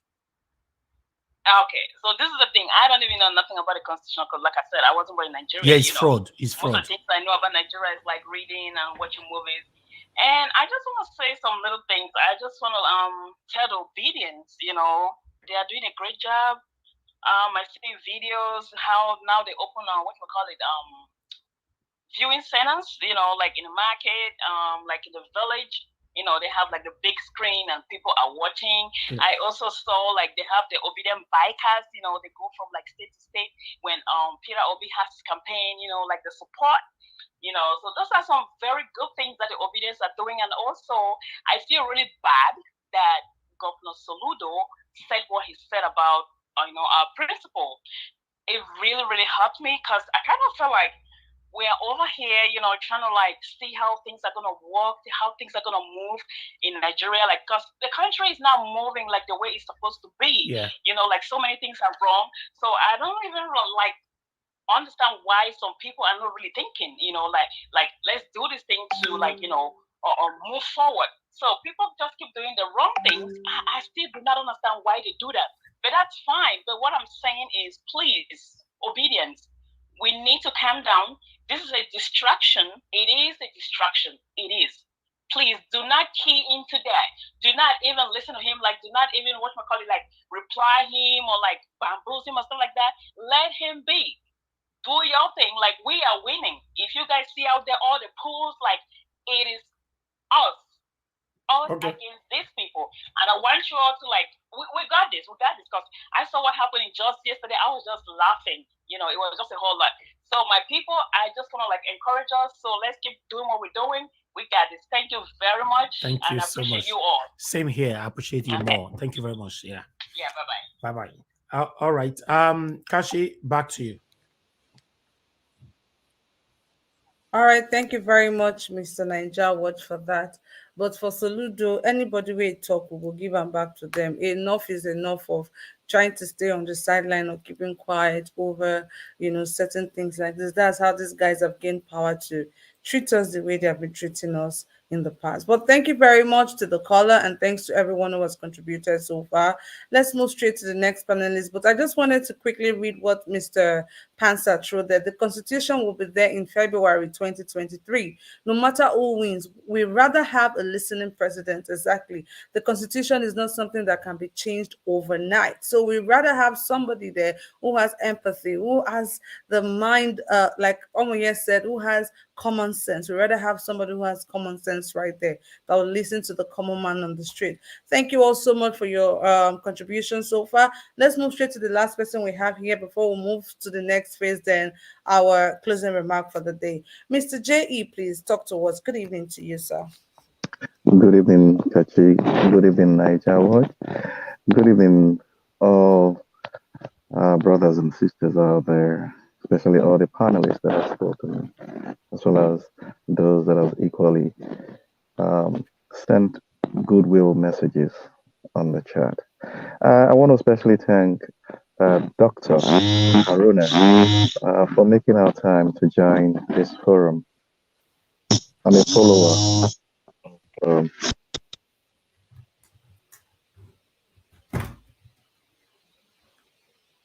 Oh, we lost Mr. J.E. right there. Okay, I hope you can hear us. I hope you can join us pretty soon. But thank you so much for even joining us at all in the first place. Okay, guys, that being said, I believe every other person has contributed on the first segment of today's show. Please endeavor to like and share. It has been a very, very interesting segment, from comedy to a little bit of argument here and there. I mean, that is what the platform is all about, to make it very interesting and interactive. Please endeavor to like, share this broadcast if you are yet to do so, because you will be reaching more people if you like and share this broadcast. Thank you all so much, and God bless you. And do not forget to support us by using the $ to the right of the comment section. I want to say a very big thank you to everyone who has super chatted us today. God bless every one of you. All right, Mr. J.E., you are back. Please conclude your submission. Thank you. Thanks for the opportunity. Once more. I don't know. Each time I try talking, I don't know whatever happens. A certain glitch comes on and just knocks me out. I'm hoping it's not the cyber ninjas out there actually knocks me out. But hopefully before they knock me out again, I just want to say thanks to everyone. That keep coming out every single day, 7 days a week on this forum to canvas for a better Nigeria. I just want to use this opportunity to say anyone, just like Niger Watch and every of the, the ones that actually host, this medium has said consistently, anyone that does not believe in the person of Peter Obi to take over the mantle of leadership in Nigeria come 2023, no one has actually forced, and no one is actually forcing or asking you to come, express your mind that is against Peter Obi. If for any reason you don't feel convinced that Peter Obi is the right choice for that country come 2023, it will do you no good. Neither would it be of any, help to the well-meaning Nigerians wherever we find ourselves in the world, coming into this forum to converse for him taking over the leadership of that country come 2023. You have various views, better views that would, push your cause. Try to find other avenues, that can actually that you can carry on your narratives and, whatever it is you want to promote. But when it comes to this particular medium or forum that is just out to ensure that anyone listening, not just Nigerians, this is a particular medium that is dialed in by a lot of foreigners that just want to see how Nigerians are actually agitating and how Nigeria is serious about its better governance. So if you come in, thinking yours is to divert attention, to what the majority of the panelists or the followers of this particular medium come, it does not, it doesn't do us any good, neither does it do you any good. And it makes no sense to be singled out every now and then. It makes absolute no sense. In as much as you might be liking the fame, you know, even though it's negative fame that you might be gaining, it makes absolute no sense. You know, no one has actually asked and forced you to come. If you do not have anything productive that would help the cause that we all, you know, as when I say we all, I mean the well-meaning Nigerians that are looking and are looking forward to a better governance in the person of Peter Obi has. Please do well to move on, you know, to wherever you think you can advocate your thoughts and your intelligence and brandish your wealth and your vocabularies or whatever it is you think you have that is better than anyone that comes into this forum speaking positively and seeking the votes of well-meaning Nigerians, you know, that will help us get a better governance so that Nigerians that are equally willing to come back to their country, you know, can go. Because right now, that country is a very hostile ground, a place where so many Nigerians rather die in foreign land, you know, than go to their ancestral home because of so much hostility. Please, let us Okay. all talk as one. I yield and thank you so very much once more, Niger Watch and Kachi and every other well-known panelist out there. Thank you so much. Goodbye. Thank you, Mr. J, for your amazing contribution right there. I applaud you guys for always coming out here. I applaud you guys for always coming out here to do this, to lend your voice to what we are doing. I believe we all are here because we share the same ideology as our country, Nigeria. We want Nigeria to be a better country, to be a better nation. We want Nigeria to prosper again. We want the lands to be healed and to prosper again. That is why we all are here doing what we are doing. Like Mr. Niger Watch said, that used to say every time nobody is being paid for doing this. It's because of the passion we all have to see Nigeria work again.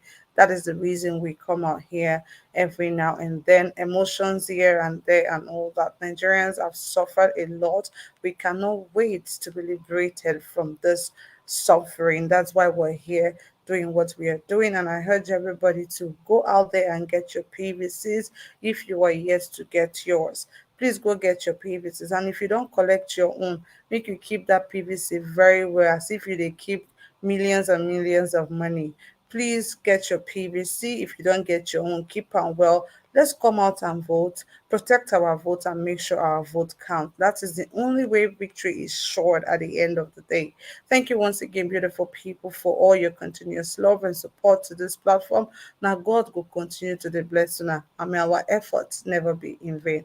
Let's move straight to the last person. Mr. J was supposed to be the last person, but Mr. Just for You just joined the show. So we're going to be giving him 2 minutes to make his remark on the videos that we've played earlier before we move to the next segment, to our final submission for today. Mr. Just for You, please. Good evening. Please talk to us.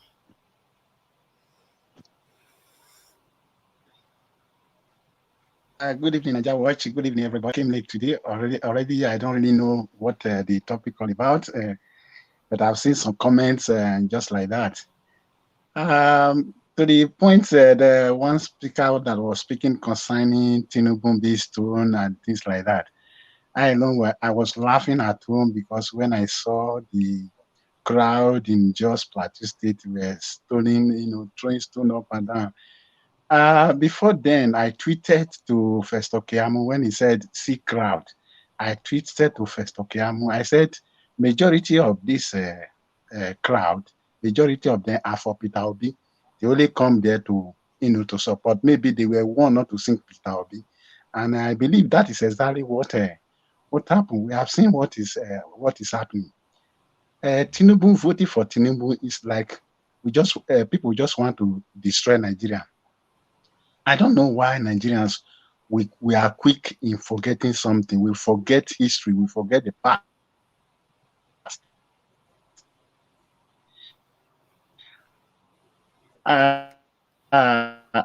in the long to be debating on that.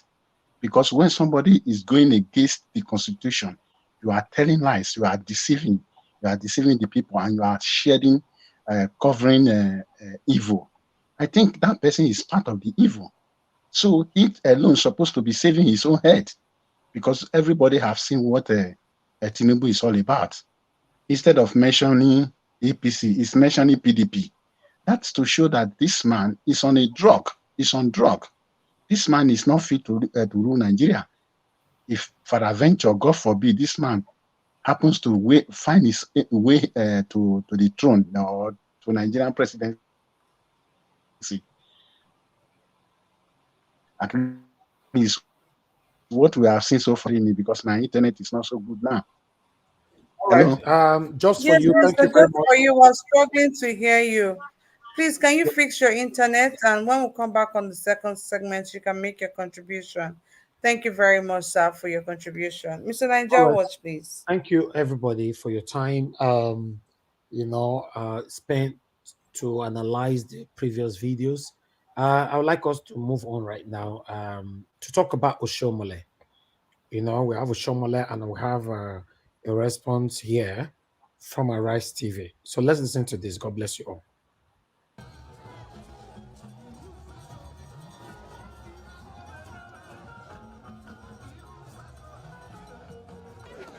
Today, we are proud to hold our rally at Auchi Polytechnic Sport Complex. We have Chipping. I am the Omopa Nabero of Auchi Kingdom.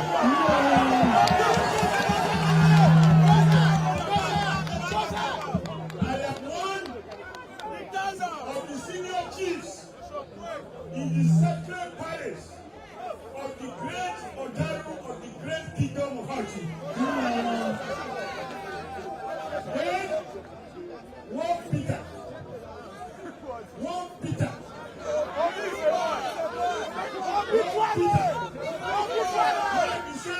Listen, all he does for a living is taking our dollars to where they pay tax and prefer goods.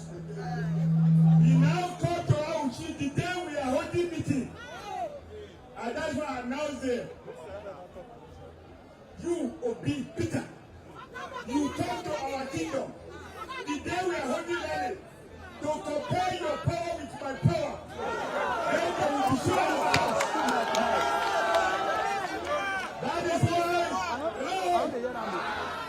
That is why I announced at the field that we will finish the business here.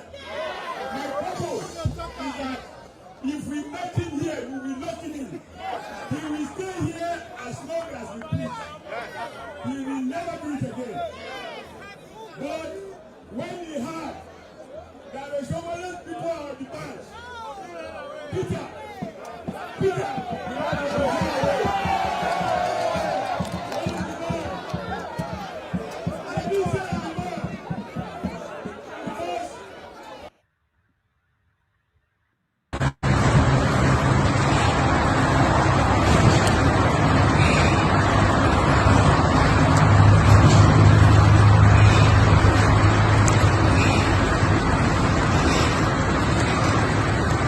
All right, ladies and gentlemen, that is Oshomole talking that the very day that Peter Obi went to Edo State, he also went to Uromi. That's where Oshomole actually came from, or Aonshi, I don't know.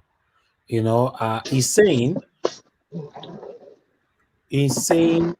that please mute yourself. Somebody unmuted themselves, and I have some noise here. Thank you. He's saying that Peter will be there him by coming to his own town, to disrupt his own meeting on the very day he was having a meeting. That was the day Peter Obi came in. So we're going to be talking about that. We have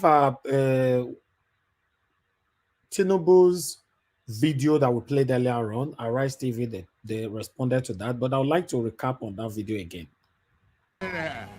God bless Nigeria. God bless APC. APC. God bless APC. Buhari, Buhari, Buhari, Buhari, Buhari, say it again. Buhari, say it again, Buhari. All right. Thank you very much, my people. Let's listen to what the Arise you have to say about this. You have. There will be persons who will be unruly out of sheer enthusiasm. After all, the APC candidate himself got so enthusiastic, he didn't even remember the name of his own party. He was mentioning the other party. But all told, this is political season. We hope that people will focus on the issues, and I hope also that they will take the admonition of INEC, because Professor Yakub Mahmoud also spoke yesterday, that INEC is focused, INEC is prepared, and INEC is committed to delivering a credible electoral process. I mean, a lot has to be said about the APC rally, and that was no pun intended, really. The APC rally yesterday in Jos. Yeah, struck all the right notes, got all the people there, and a lot of people attended, over 22 governors are here. You can't take this away from Bola Tinubu. He's a good politician. He knows his grassroots strategy. He's been doing this for over 30 years. He will bring out a crowd, right? He will pull together a show. And that's what he did yesterday.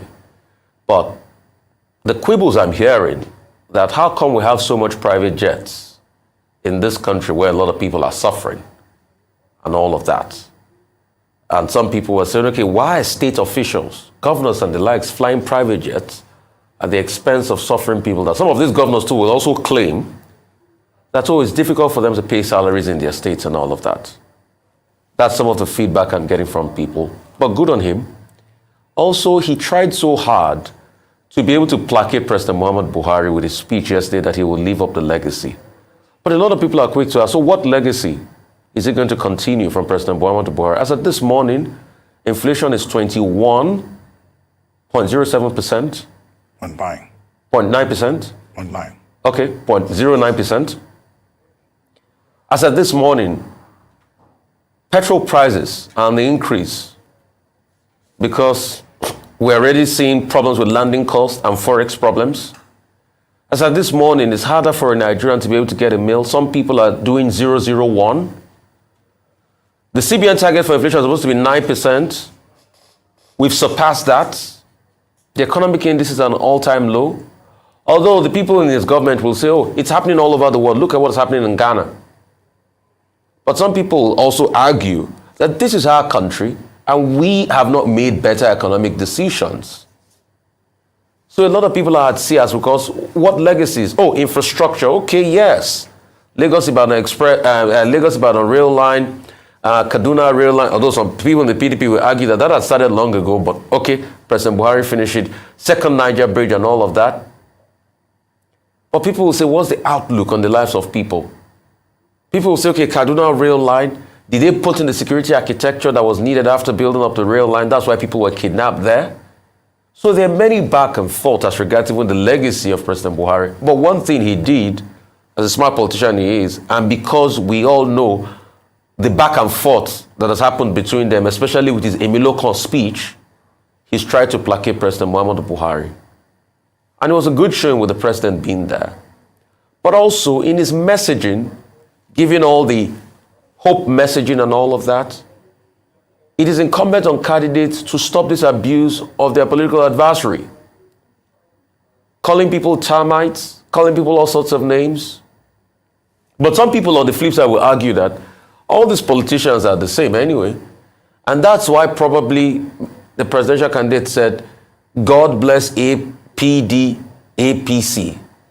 Because he knows they are the same. Because even look at the man that he's running against. Look at the presidential candidates of the PDP. At some point, they were all in the same political party. This same Bola Tinubu did give Atiku, like he said, the presidential ticket of the ACF then. And they all formed the APC. When, Atiku Abubakar was disgruntled with Jonathan's, trying to run the second term. And because of that, He took his own faction of the PDP and they joined forces into what morphed into the APC. And that's why when Atiku Abubakar said, oh, it was Buhari and Tinubu that formed the APC, a lot of people say he was trying to be clever by half. So maybe he knows they are all the same. That's why that happened. But politicians should show example to their followers. They should not call each other names. They should stay on their message and advance their ideas. The rowdiness too was talked about. Some people made some speculations. But whatever it is, we need a better system of reining people in. It is a bad optics for the deputy speaker to be saying security forces should stop beating citizens, because no matter what was happening, those people too were citizens. And it's bad optics for the rally. Then the sad occurrence of what happened with the Lagos lawmaker. We pray for the repose of his soul, and we just pray his family is comforted. Then the heavy attendance also by those in the culture and entertainment and arts. A lot of, Yoruba Nollywood actors were there. They took turns. I could see Ogogo there. I could see a lot of other people there, and also actors across board. Also, there was a representation by the disability community, people living with disability community that were there yesterday, to make representation there and all of that. But good note, good starting, good footing for him. The question is, how is he going to consolidate? And how are they going to keep these gaps in check? And how are they going to ensure that it's only on their message they stay on, not abusing other people? And probably would like to get a reaction. I'm sure the APC machinery will be writing his reaction as regards the, I don't want to call it Freudian sleep, probably call it a metaphor or whatever it is. The prayer. The PDP has also reacted to it. The campaign season has started. But most importantly, let us stay on the message. Because all of this rhetoric is just poetry. And I always quote Mario Cuomo that we campaign in poetry, but we govern in prose. I would have thought the candidates will say, this is how I'm going to reduce the inflation numbers. This is what I'm going to do as regards inflation, and give us details how to do it. And those are the important conversations we shall have. Kudos to them. Let the campaigns begin. It's all started already anyway. The Labour Party and its presidential candidate Peter Obi has replied to Anambra State Governor Charles Soludo over his comments that Obi will not win the presidential election, and the leaders of the Southeast geopolitical zone need to rethink their political strategy for 2023 elections. Both men responded at different forums on Soludo's statement, which has generated reactions across the country. A Rice correspondent Tunji Olanipekun compiled this report. It is an opinion expressed by Anambra State Governor Charles Soludo on the ambition of... All right. Thank you very much, my people. We're going to stop that because we have already addressed this particular video right there. I appreciate every one of you for your time with us. Please endeavor to share and like. Yes, what Rufai was saying there, how they were beating the protesters or the people that were throwing stone at them, today, I would like us to recap back again on that particular video here. That's what it was saying. That's the video there. At a time, remember, before people started throwing stone at them, this was their promise on the screen.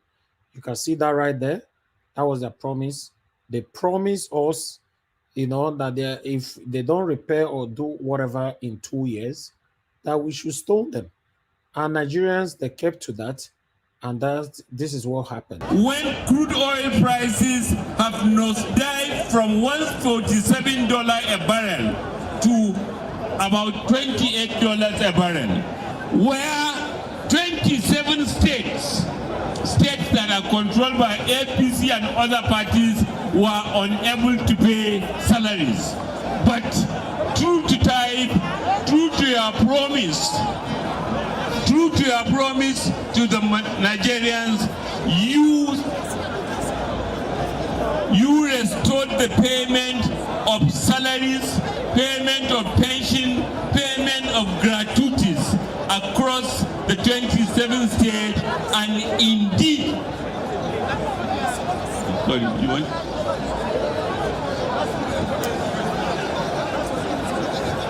Hello, me kauna Allah da annabi ya daina.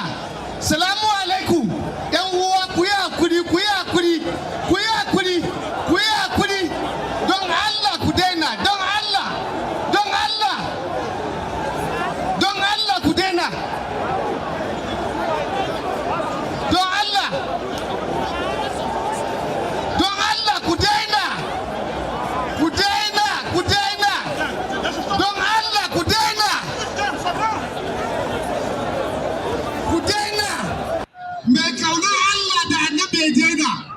Salamu alaikum. Yan uwa ku yi hakuri, ku yi hakuri, ku yi hakuri, ku yi hakuri.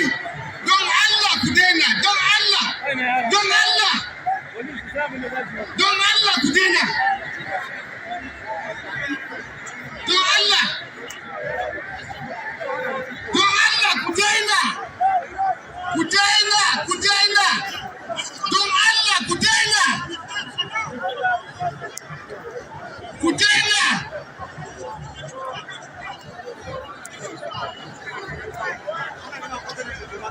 Okay, Kudela. All right, we got to move on.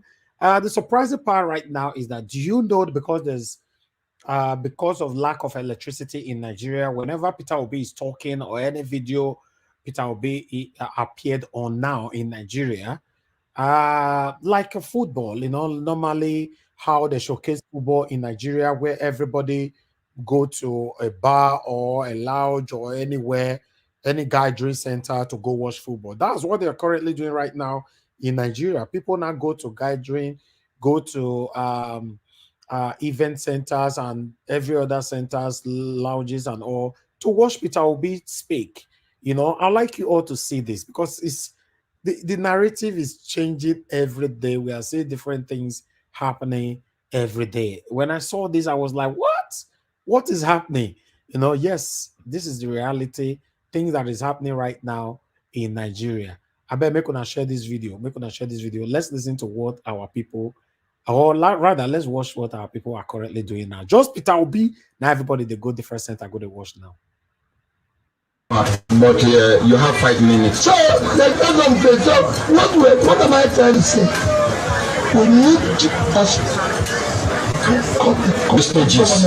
It's too much. The stages. It's too much. Government is not a social center. Government is not a restaurant. The surprising part of it now is that a lot of Nigerians are now showing interest in politics. This is what is surprising me now. Both kids and all, everybody showing interest in politics. This have never happened before, where you see Nigerians will go to any kind of gathering to go listen to a politician speaking. This have never happened before. Let's listen further. Because people say, Peter, can we come and have a drink? No. I'm not running a fast. I'm running a government. I have school children who don't have water. So don't come here and tell me about drink. And I say to everybody. Sorry, let me interrupt you. Yes, I was in primary school then. This is Daniel. He said yes. No, happiness, love. He said yes, I was in primary school then. He stopped children hawking during school hours. That landed me in school, in police station. I didn't. His police cannot take people. No, what I do is I go to their parents. What I do, yes, I stop them myself. I take them to their parents and I say, the child can be in school. The most important thing you can do for a human being is education. The most important investment a nation can do for its people is education. The more educated the country is, the better their economy, the better their development.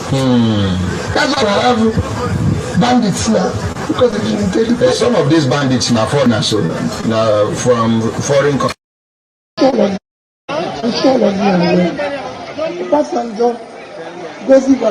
our death pension. 2017, 10 years after, we're owing $50 billion towards what we used to owe. What did we use it for? Senator, I just said 64. We were owing 30 when it was cancelled and we are celebrating. 10 years after, he has doubled. What was he used for? There's no hospital where can do it. I'm sure all right, Unasia. Wow. Okay, that is the end of all the video we need to showcase today. We need to start talking. Now God bless you. Now make on like, make on share.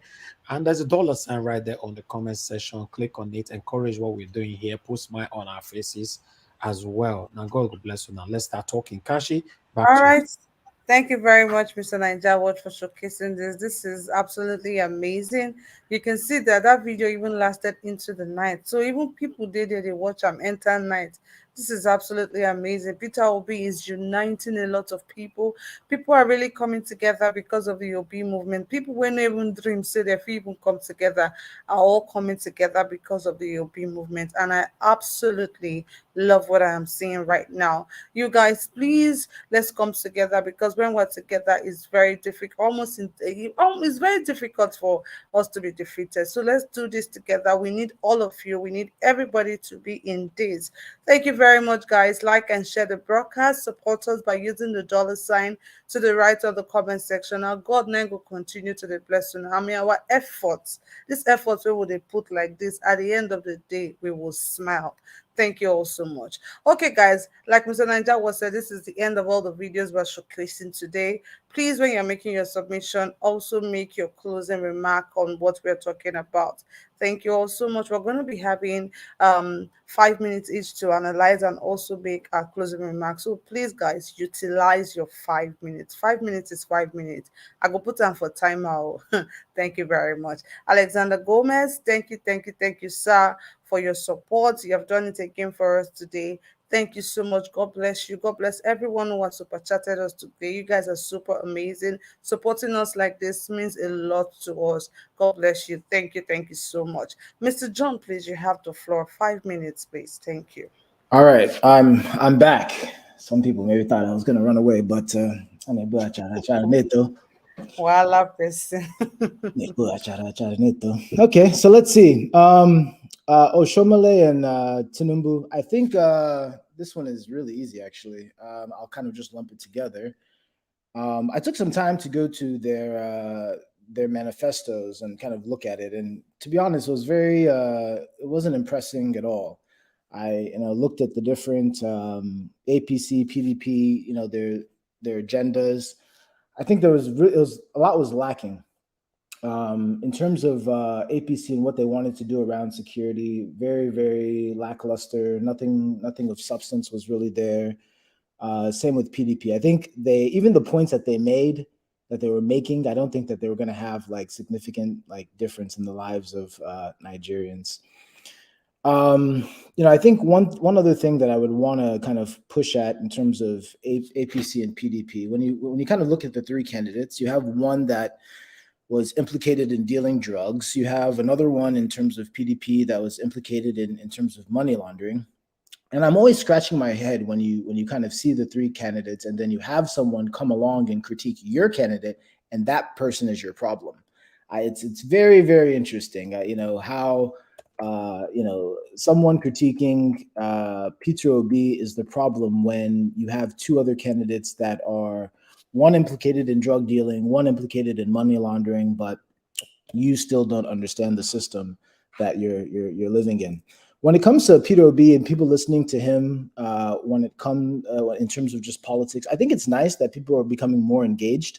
But I think that engagement is more than listening. I think it's a conversation, and sometimes that conversation evolves into a debate, and sometimes that debate becomes uncomfortable. I think education is more than memorizing facts. I think it's a function of dissecting opinions that people share and that people maybe have against you, and seeing whether or not those opinions that you've dissected have substance. In terms of those protesters that were throwing stones, I think it's a shame. I think Nigeria has become a banana republic. My heart goes out to everyone whose lives were lost in this wasted British experiment. I think it's also unfortunate right now that I really appreciate the caller, the lovely caller from America who called in and asked about the Constitution. But I think if I respond, I will be seen as attacking Peter Obi's ambitions. And so I think that's prohibited now on this channel. So I'm unfortunately, you're going to be disenfranchised from having a healthy debate in terms of that at this point, because that would be breaking the norm and breaking the laws of this channel. So I don't want to do that. So that's not an opinion that I'm going to be able to give you about the 1999 Constitution, but I think you're looking in the right direction. And I think once you start looking in that direction further, you will see what I mean. Not everyone here is In fact, most people here are not thugs or aberros. Some people here have deep levels of education and really have cracked their brains to get to where they are in life, and by listening to their opinions and maybe critiquing their opinions. Just like the other day when I was asking about Tinubu's criminal record, and Breadman came in a very articulate manner, was able to say why he still thinks that criminal record is there. I just wish that was more and less whatever else that is. So I think those are the main points. What I would say in terms of just a closing remark, I'm going to continue to have my opinion. People will continue to try to probably label me as an agitator, a Biafran agitator, or all of this, but I think ultimately it's going to be to their detriment, because just like there are laws of physics, there's laws of nature, and things are moving in a certain direction. And if anyone has just a clear way of rebutting what I'm saying, I would love to hear it. But if it's just going to be attacking, I think we could all mature away from that. Thank you very much.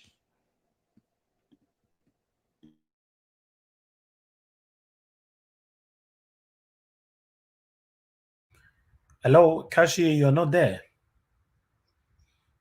All right. Because Kashi is not there, can we have the next person here, which is Madam Rita? Madam Rita, please talk to us. Good evening to you, Madam. Good evening. Thank you, Sir Elvis. First of all, Mr. Chooks, thank you for I guess it was Mr. Chooks that invited me to Orifite. Mr. Chooks, I don't know if you're there. My best friend is actually from Oka, but I think some years ago I was part of like a project. I think it was headed by the United Nations, and that took me further to places like Orifite and the magnificent Ukpo. I don't know whoever is from there. That's a very beautiful, hilly community. You won't believe that's Nigeria. So anyway, going forward, I don't have time to have infantile discussions on how much property or wealth someone has, as a score point to what we are saying about Peter Derokobi. I don't have time for that. So thank you very much, Sir Elvis. Going by your video regarding Oshomole's display of arrogancy, there's something, I'm going to take Ruben Abati's word, enthusiasm. I think what Oshomole was displaying was a sort of enthusiasm embedded in arrogancy, and that is kind of similar to the midget that is heading in Kaduna State, Erufai. He made something kind of similar, because he was saying, I think there was a time he said, okay, Peter Obi did kind of arrested him, when he was governor, which was a lie.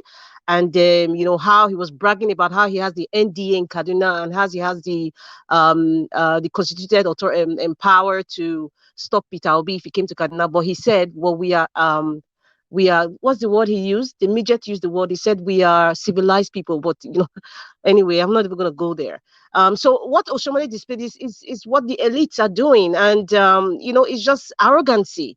How can Oshomole even use the word, how dare Peter Obi come? I mean, how dare Oshomole to even say that? How dare Peter Obi come to Auchi, his ground? He's not the owner of, his father's last name is Oshomole, it's not Auchi. So this is these are the kinds of leaders we have. They talk carelessly, arrogantly, without any form of remorse, and they just feel that's just the way to go about when you're in politics, just being arrogant. And that's why we have so many misinformed youths, getting involved in thuggery, in so many fights and all, because they see their leaders doing the same. Either they display it by the words that they speak or their actions. So, you don't blame people like Tony Kabaka and MC Oluomo with the arrogant and their boys with the way they act, because their leaders act the same way. Agbado just told his generation to shut up, and he wants to be president. So what will you expect from their followers? Why will you not expect people to even attack people like Rufai? Has politics become something that if I don't agree with you, I would go against your family and physically attack them? Look at what happened in Jos. They're beating citizens. So it tells you, looking at the hierarchy, it tells you who is the warlord. The warlord is an arrogant person, so you don't expect his followers to be mellow. They have to be arrogant or extremely more arrogant than him, because they need to be paid. So it's very unfortunate, that these are the crop of leaders that we have, and I keep saying they're all empty. You see, This campaign, this 2023 election has actually exposed it, and we have seen the blueprints of their character, their substance, and what they have to bring to the table. It's all amount to nothing, and that's why Peter Osareme, the Rock Obi, is the only preferred candidate, because that man is filled of wisdom and substance. Period. As per what Rufai was saying, that he said, um, um, when he was saying that, people having private jets, coming, and in a country where people are suffering, people are really struggling to live, just to survive.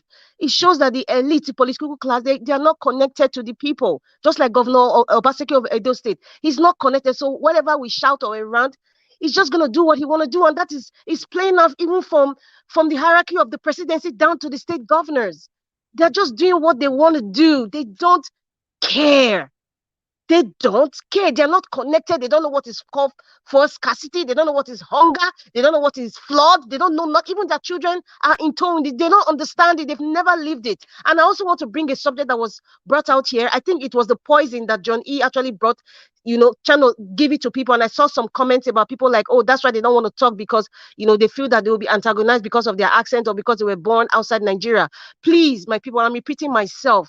Please remove that notion from your mind, because that was not that notion was not our most pivotal topic. In fact, it was not even part of the topic. We're talking about Peter the Rock Obi. We're not talking about accent, or we're not talking about whether your children were born here or were born in Jupiter or whatever. If you're a Nigerian, if you love Nigeria, we would accept you as Nigerian. Whether you speak like a Chinese, or you speak like an American or a Canadian or a British, it doesn't matter. You're a Nigerian. So don't allow anybody to poison your mind or feel that your children are marginalized because we're not born in Nigeria, or they're not Nigerian enough.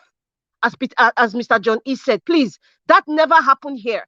Nigeria Watch has never done that. Please remove that notion. It never happened. Nobody did it. I didn't do it. Nobody here did it. So please, that poison, please remove it. Exercise it from your mind, because that never happened here. Now, going forward, the part of where, the little scuffle that happened in Jos, it just shows that the people, are sick and tired. The people are sick and tired. Rufai was saying PDP, they have to stick with the message. The truth is that PDP and APC, they don't have any message to give Nigerians. They don't have it.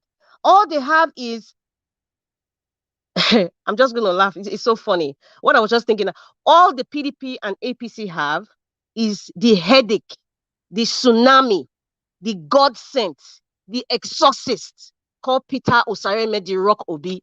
That's all they have. And that's why they're attacking this man. And that's why when they come, people like Oshomole will come, and Peter Obi is the subject line.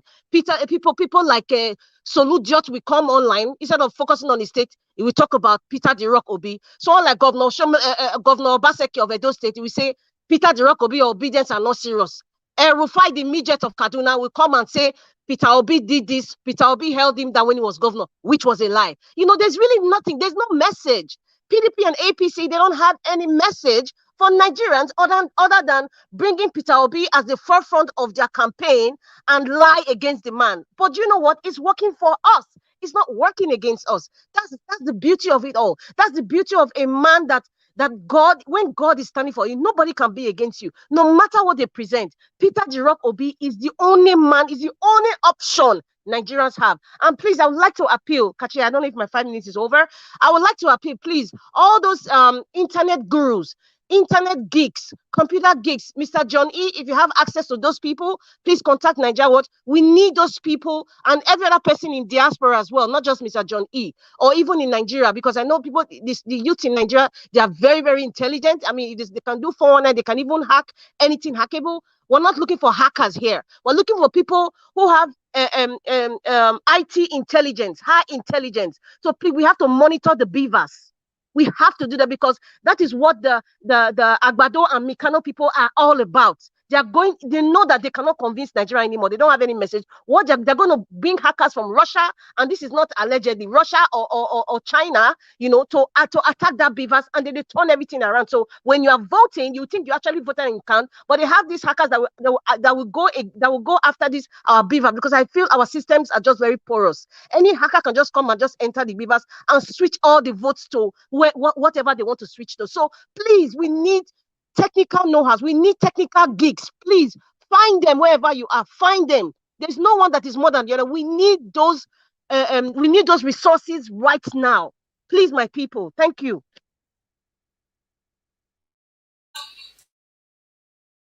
Oh, okay. Thank you very much, moderator. That was very nice. I would like us to move on to the next person right now because of time. We lost Kashi right there, so hopefully we can have her back soon. I'm back.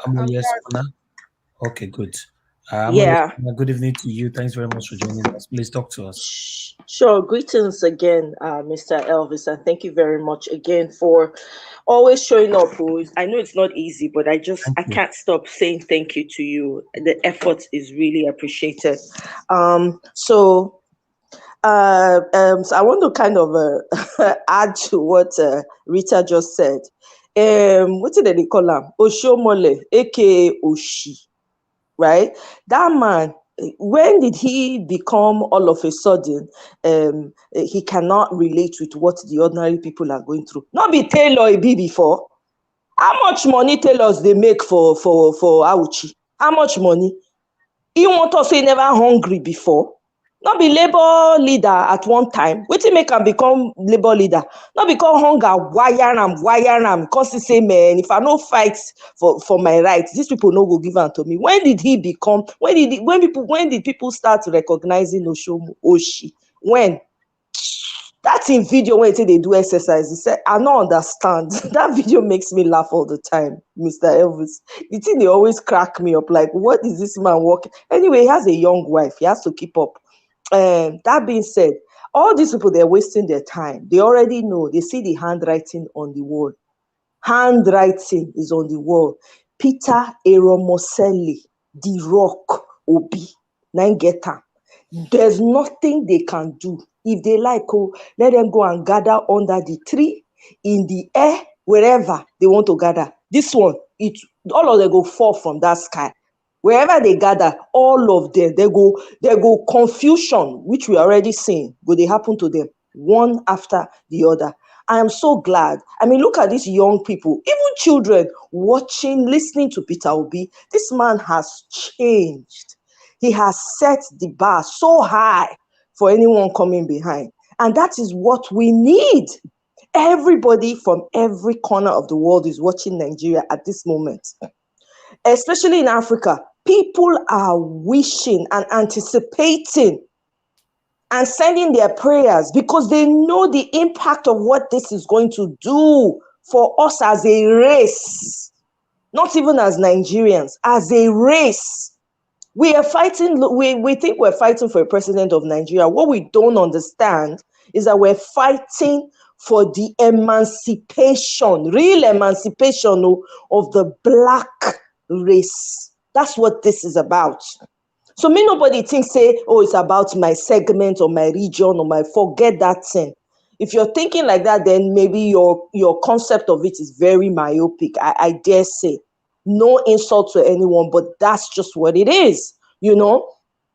And Agbado, watching that video about the Agbado people being stoned, oh my God, it sweets my belly. I mean, not be today we know, say, Agbado and Mikano, now the same people then be now. They just rotate amongst themselves. But guess what? Time up. They for use better stone, arrange their faces for them. I'm sorry, I'm not violent, but as it be now for Nigeria, you have to be ready to fight back with everything you've got. You know, if that is not already clearly stating that they are no longer needed, they are not wanted, I don't know what else is. The other time, I don't know I think it was Borno or Bauchi or somewhere in the north they went to, and a swarm of bees chased them. A swarm of bees chased these people. So even the heavens, the skies above, the elements, the earth, everything God created is rejecting these people. I don't know. I don't know what to say to people who are consistently following these people and clamoring for them and shouting all over the place. I don't know what to say, unless you want those elements to begin to affect you also. Because everything is literally rejecting them. They're confused human beings. Do you guys watch this Mikano boys on national TV?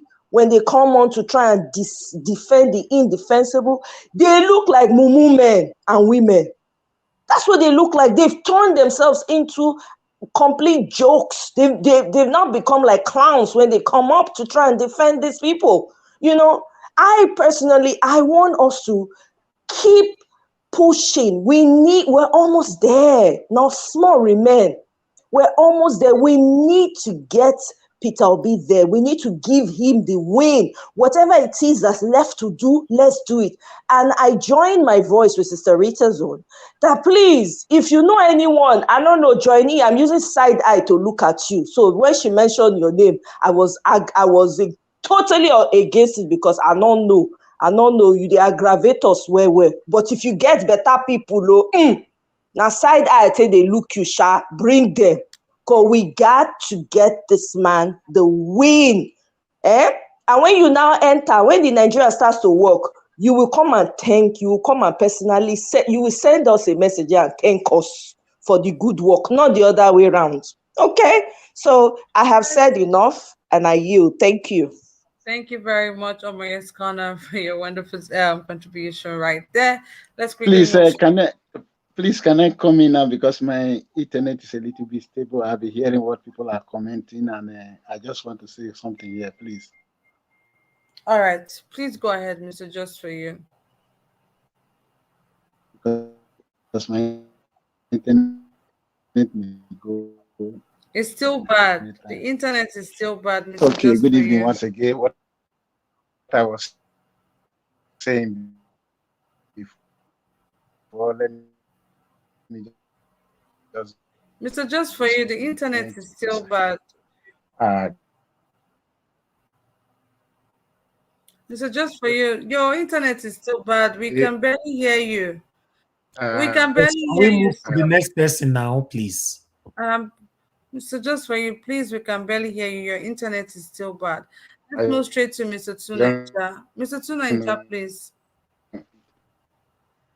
Mr. Tunaija, are you available? Hello, yeah, I'm available. Sorry about that. I was called away. Thank you for having me, Kashi and Naija Watch. Greetings to everyone on the panel, the chat, and to the viewers.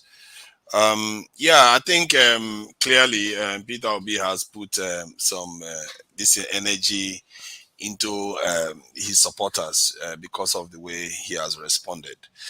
I said that this morning, and I think the way he responded is, vicious. At the same time, it sounds very innocent. You can't make that up. That is kind of, you see, you can't be too. People might think that is a soft response. It's a very, very strong response.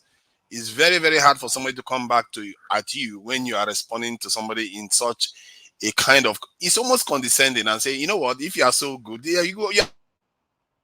It's not a fight, so you can see how the audience were reacting because it's so disarming at the same time.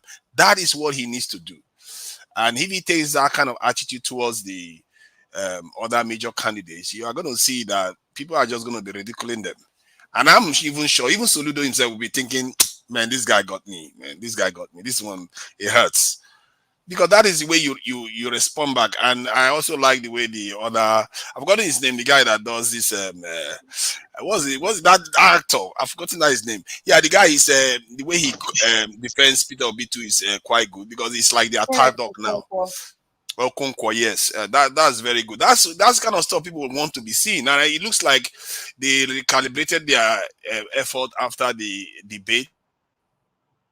Anybody that comes at them, which is how it's supposed to be, and you can see the energy everywhere now. Anybody that wants to come at him has to think twice. How do I go after this guy before he starts making me look like Soludo now? So that is a good this is start. Regarding the the discussions earlier on, when there was a bit of an argument, I think that Peter Obi's followers need to take some lessons from Peter Obi himself. If you want to win people over, you need to disarm them instead of try to chew their head off. That is something that they need to try to understand. And it's not because you are not passionate about Peter Obi. Peter Obi is passionate about himself too. But you see how he does it. You have to be a little bit, take yourself back, think what you are going to say, then come back. Because sometimes you win people over.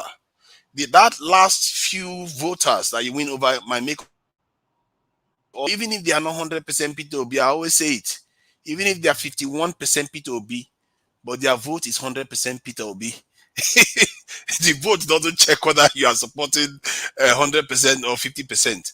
It doesn't care.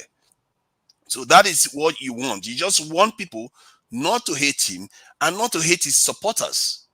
You want to be like the way he is. He doesn't want to antagonize people. And I see the logic in that approach. He doesn't necessarily need to antagonize people to put them down. He doesn't necessarily need to do that. You see what I mean?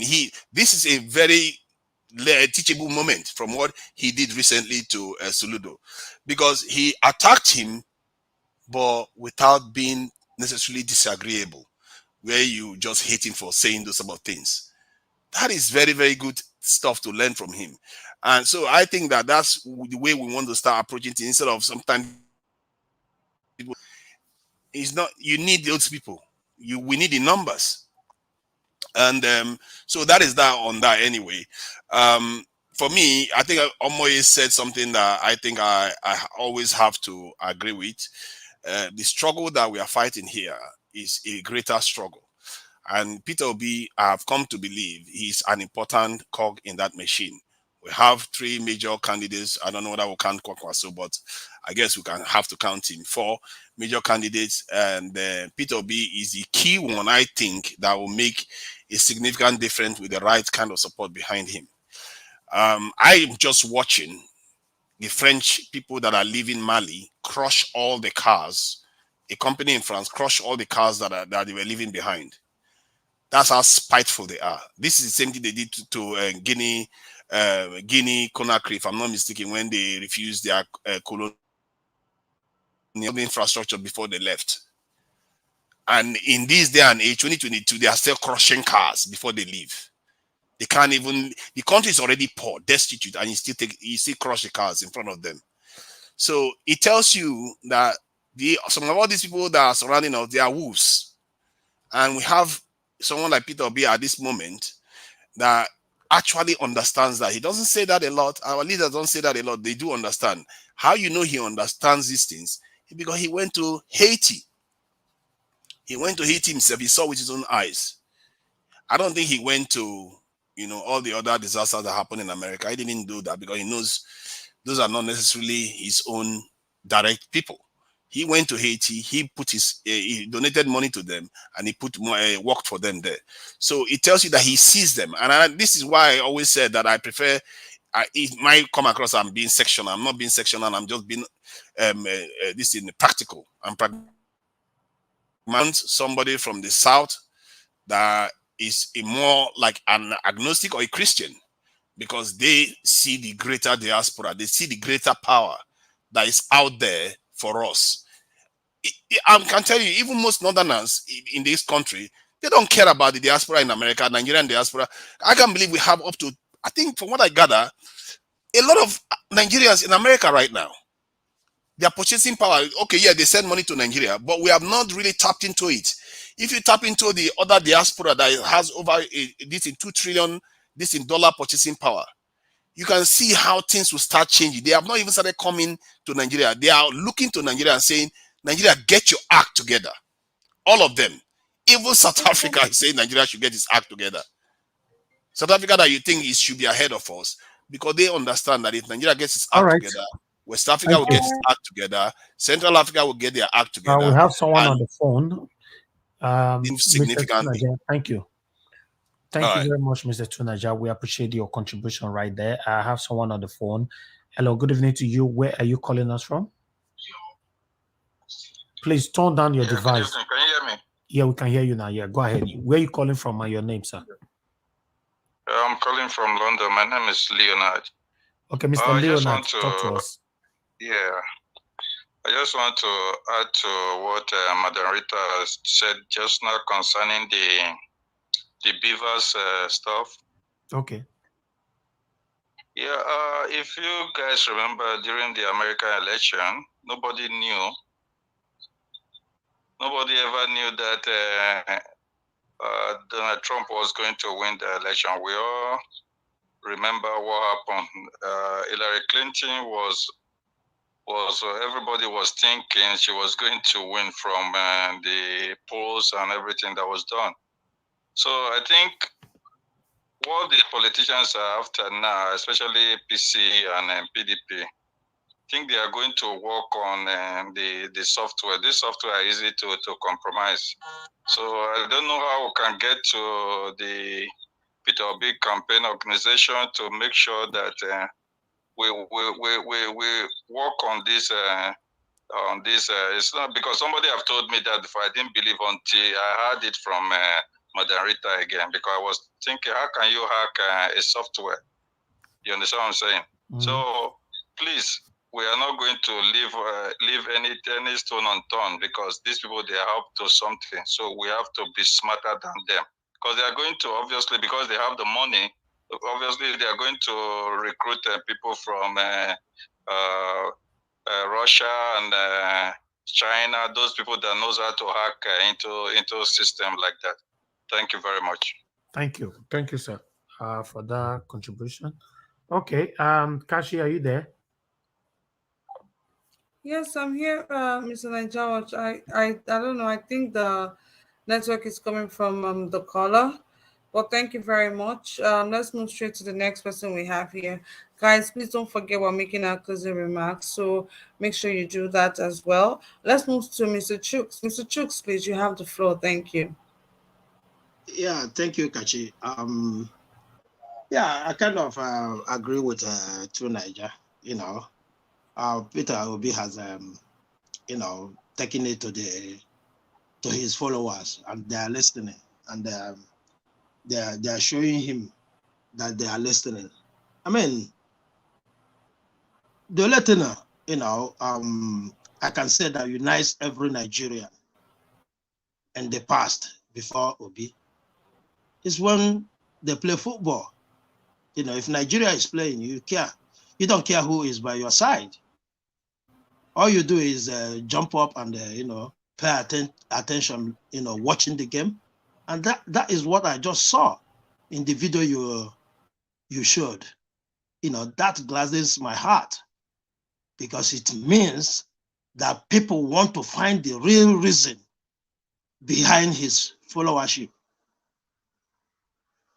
So when Tuna just said he need to connect with the people, and he is connecting with the people, I agree that much with him. So in fact, my energy has risen up watching that video. I come to Oshomole. All of us know that he's a very proud man. All I can see in his speech there is proudness. That, I don't care. That, kind of, telling us we are nobody. Nobody's anybody to him. So, now he said he came to Edo State the same day he came. And what happened? Why didn't he tell us the result? Result was Edo was full of, young, old, women, name it. No animals I no see there. Everything that breathed called human being was there. So I don't take his words serious. A man who came on national TV to say, if you join APC, your sins are forgiven. Nigerians are listening. We are analyzing them. We saw their speech in, their action in Jos. Those are the kind of things that reminds everybody that they have been rejected, by, people becoming more aware of the politics of the day. So it's, in fact, anybody who is a Nigerian, and that is why anybody who is a Nigerian should be looking forward for a better Nigeria. And that is why, we are all here. Please go get your PVC, be ready to vote, and let's watch out for INEC. Please, anybody who have knowledge or know somebody who have knowledge, everybody is needed this time. Thank you and good night to everyone.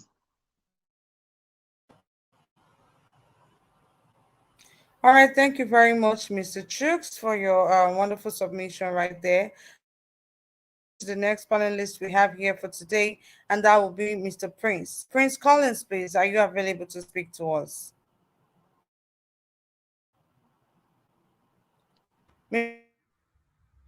Hello, can you hear me, Hello, Kachi? hello, Prince Collins. Yes, we can hear you. Good evening to you. I missed your call earlier on. Thanks for joining here. Yeah. Go ahead, sir. There's no problem. Well done. How is everybody? We are good, sir. We are good. It is well with us. So you people have tried. I've been on since for more than 3 hours just watching. I just wanted to contribute my quarter anyway.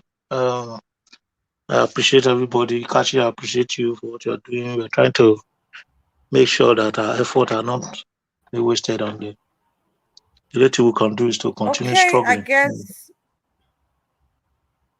Is that what? Go ahead, Mr. Prince. Go ahead. Kashi have a problem with our network.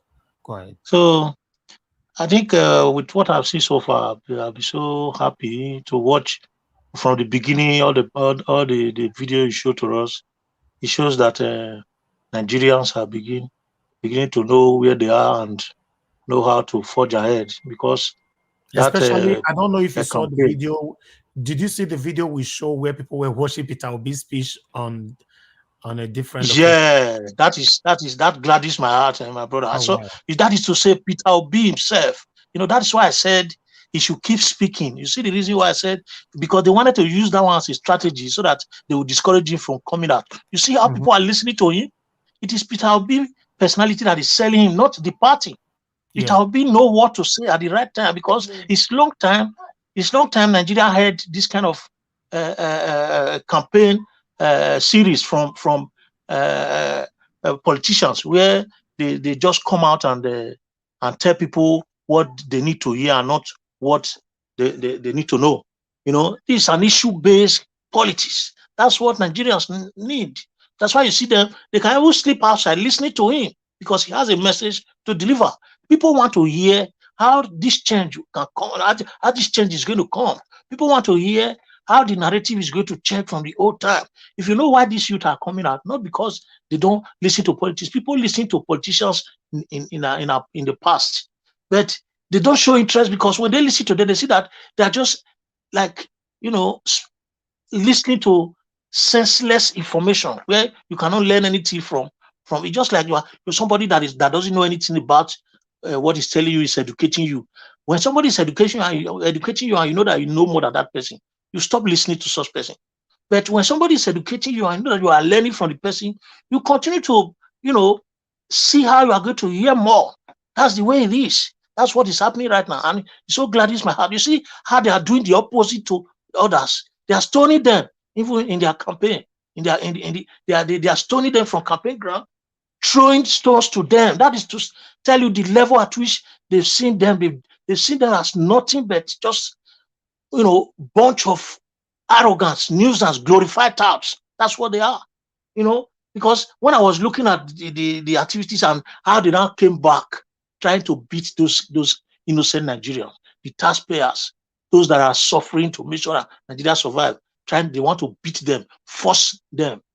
And I just remember seeing the recently Tinubu and Badamisi Babangida, when I think I also saw it in this broadcast. I saw the way Babangida, this President Tinubu went to visit Badamisi Babangida. Together, I saw them together. I just decided to now think about, reflect back on the kind of politics that we are playing there in Nigeria. The Nigerian politicians is just what they have. What they have are just a permanent interest and not permanent. Continuous existence as regard what people need. It's just their permanent interest on their selfish ends.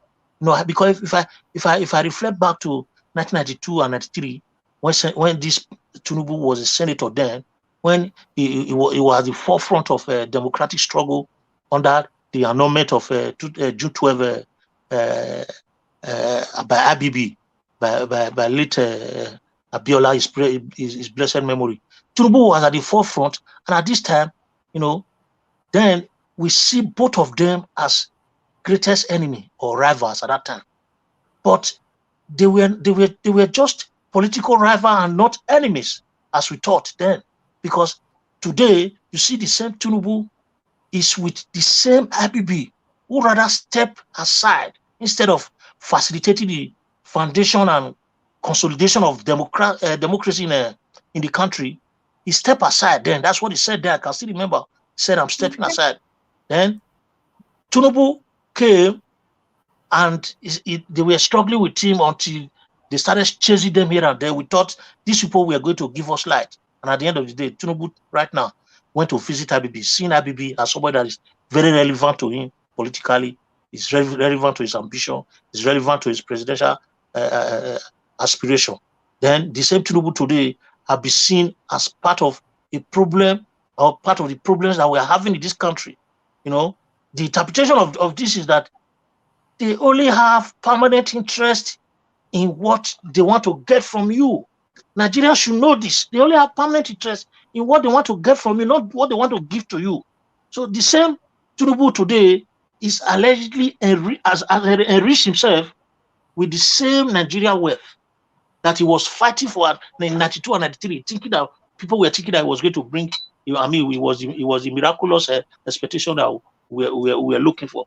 Today he has enriched himself with that weight, and he still wants more by becoming the president of the same nation.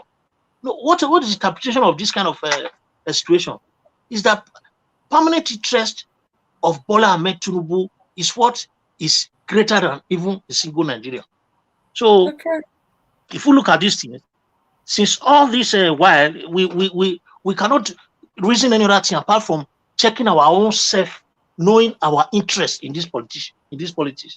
And this our interest, it has to do with knowing whether what we want, they are doing it. And our interest is nothing more than quality education, good health care, quality access to pipe-borne water, full security of life and property, which is the primary aim of government.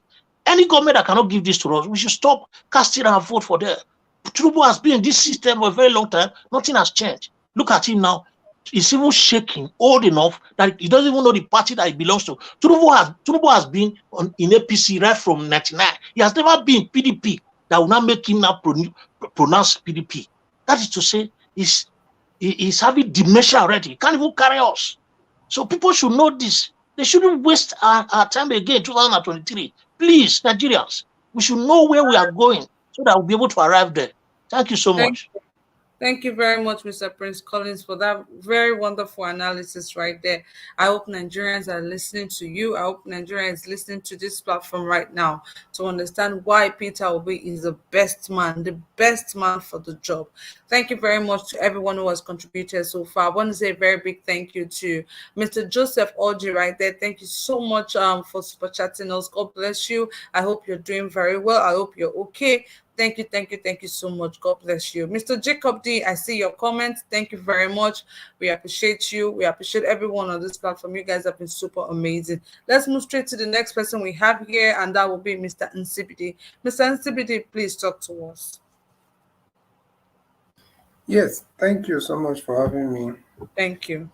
Yeah, well, I think I will just say, most people have said quite some of the things that we all share, the same views and all that for the most part.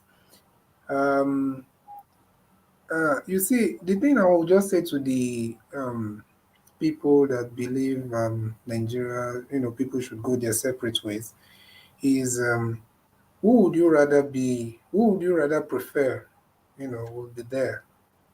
Is it someone that instead of trying to talk to you or maybe negotiate with you or try to, address some of the issues that we are all facing, or will you prefer someone that will try to use the might of the military to even, oppress you further? So you have to be able to approach it from a more realistic point, because at the end of the day, any fight or any view or whatever you say against Peter Obi, you're indirectly supporting these other two candidates. And you know that Peter Obi have said it several times when they asked him about all these agitations and everything. He said he's going to have a dialogue, he's going to address. He talked about the reason why a lot of these things are there. And if we are being honest, we also know, some of us know that if we have a proper, functioning system of government, if we have a proper restructuring, we won't be talking about some of these things we are talking about. For example, the ports, even the leader of let me not say his name because he said we agreed we shouldn't talk about that. But there was a time they asked him, and people were surprised. I saw that news that what he was requesting for is the ports in Warri, the ports in Cross River, the ports in Port Harcourt, and talking about proper integration and development, equal distribution of resources and development across the nation, across the entire country. For example, look at Port Harcourt, the only city in the world with port as part of its name that does not have a functioning port. Is that not amazing? And even Port Harcourt has the deepest, I'm told it has the deepest, is it shoreline or something in West Africa.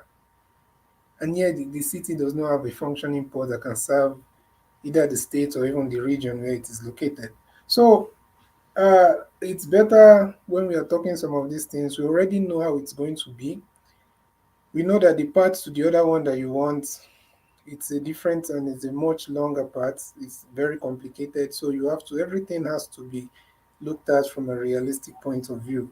Then the issue of, these people with whatever they are doing in Jos, like I said earlier, I think in the other broadcast, is nothing surprising to us because especially the Middle Belt, we know how they have gone through quite a lot in terms of security. We have had those stories, the entire Middle Belt, So, in fact, I believe the only reason why they were there in the first place is just probably they want to just take money and go away. So probably that's just my own, thoughts. Maybe something went wrong. Maybe people were even getting bored of standing there, and people just want to live there, and probably they don't want them to leave. You never know what could have led to that. Look at the way they were beating people, and that's what I want. I want some of us that are obedient and that have access to the media and that knows how to use it. We should be able to, show all those images on every platform we find ourselves. Talk about it. We must let everybody understand what is going on, and that's how we do the media work. We are not going to, do propagandas or try to lie, but we are just going to show people, we keep on showing people what exactly is going on. All right, thank you. Thank you very much, Mr. NCBD, for your wonderful contribution right there. Mr. Joseph Oji, okay, great. I hope you feel better. I hope you feel better. Thank you so much for even trying to come to the show. Thank you so much. We love you and we appreciate you and we're rooting for you and we wish you quick recovery. Thank you very much, Mr. Joseph Oji. Now let's move straight to Mr. Alex. Mr. Alex, please talk to us. Thank you, Mr. Najawash. I want to thank you. You are becoming the Cocodem of the emancipation of Nigerians. Cocodem was the man that was handling the radio station during the Biafra War. He was fighting the war on radio. God bless you. Thank you, brother. That Cocodem was a man who was doing the talking on the radio, telling Biafrans to fight for their land, encouraging them, Biafrans, fight for your land. After the war, Gowon met him and said, are you Cocodem? He shook his hands and said, you fought the war. I hope Mr. Peter Obi one day we get to meet you, people like you, and tell you, you guys won these presidential elections. So thank you for all you do, Mr. Najawash. Thank you. God bless you, brother. Thank you. I I have a song to sing for Mr. Peter Obi. It's the dawning of a new day. It's the dawning of a new day. Peter Obi is the dawning of a new day. Atiku is a liar. God has given us the victory. Peter Obi is the dawning of a new day. Tinubu is a liar. God has given us the victory. Peter Obi is the dawning of a new day.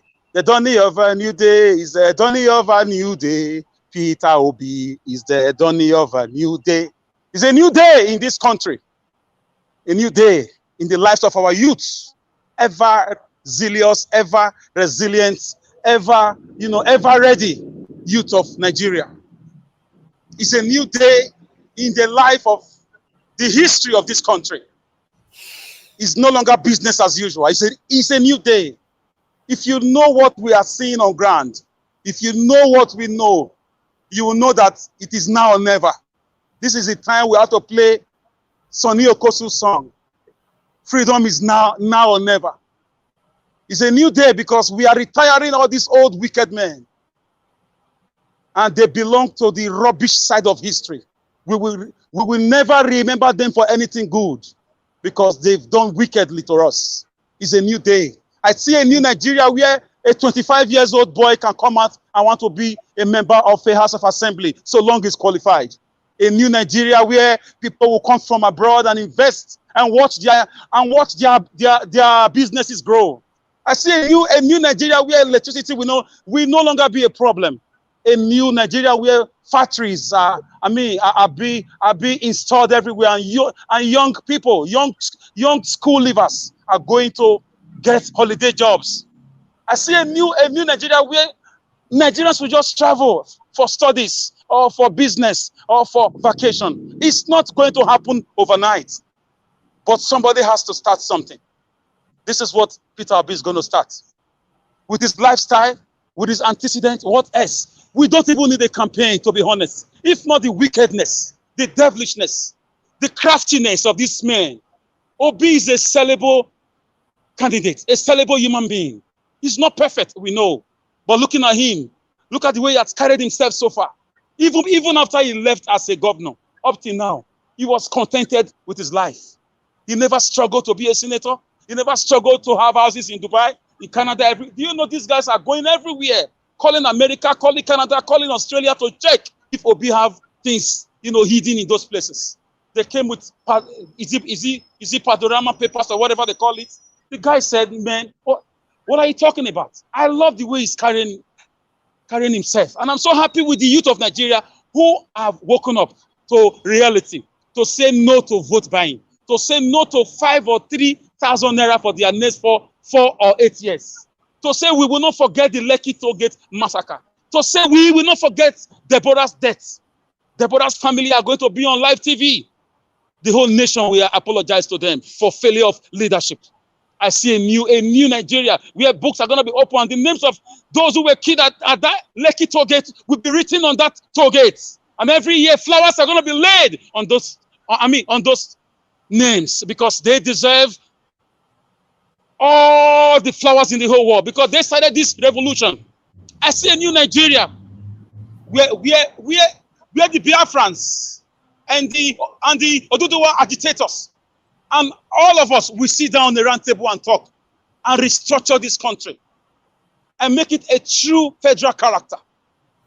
To know that no Nigerian is more Nigerian than any Nigerian. A new Nigeria where ASU will not go on strike again. It's possible. We can do it. So it's now or never. We will we will exhaust all peaceful means. But if need be, we will also go violent. If we suspect foul play in next year's election against Peter Obi. So this is the only land we have. We have no other land. We must defend our land peacefully and violently. So guys, thank you very much. God bless you, Naija Wash. Thank you very much. Thank you, Ms. Kachi. Alex. Thank you so much. And thanks for that wonderful music right there. Thank you so much. Okay, guys, that would have been the end of the panelists speaking today, but Mr. Collins just joined. So, Mr. Collins, we're going to give you 2 minutes, please, to make your submission on what we're talking about before we round up the show. Guy Onwanili, I see you. Thank you for joining. Femi Bash, I see you. Ja is good. Jacob D. Thank you guys so much for doing this with us once again today. God bless every one of you for taking time out to do this. Mr. Collins, please talk to us. Yeah, good morning, Kashi, for having me, and good morning, the panelists, and good morning, my fellow Nigeria. I think, Brother Alex, we need to invite Don Jazzy to sign you because he just made a very good song this moment. Not be smart. Yeah, so you have been signed. At least I have to contact Don Jazzy to sign you. He just made it, even among all Nigerian musicians, this is the best song we had this year. Thank you so much for that. Based on what you said, I think, Brother Alex has said everything I have to say. You have made every point because now it's not only we have to congratulate we Nigerian citizens, even more especially the youth, because Nigeria youth are waking up.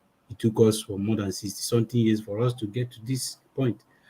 They seeing Nigerians reacting when it comes to election-based issues. That is what matters. The issue that affect Nigeria. This is the first time that average Nigeria youth can come out and debate what concerns Nigeria and talk about the situation in the country.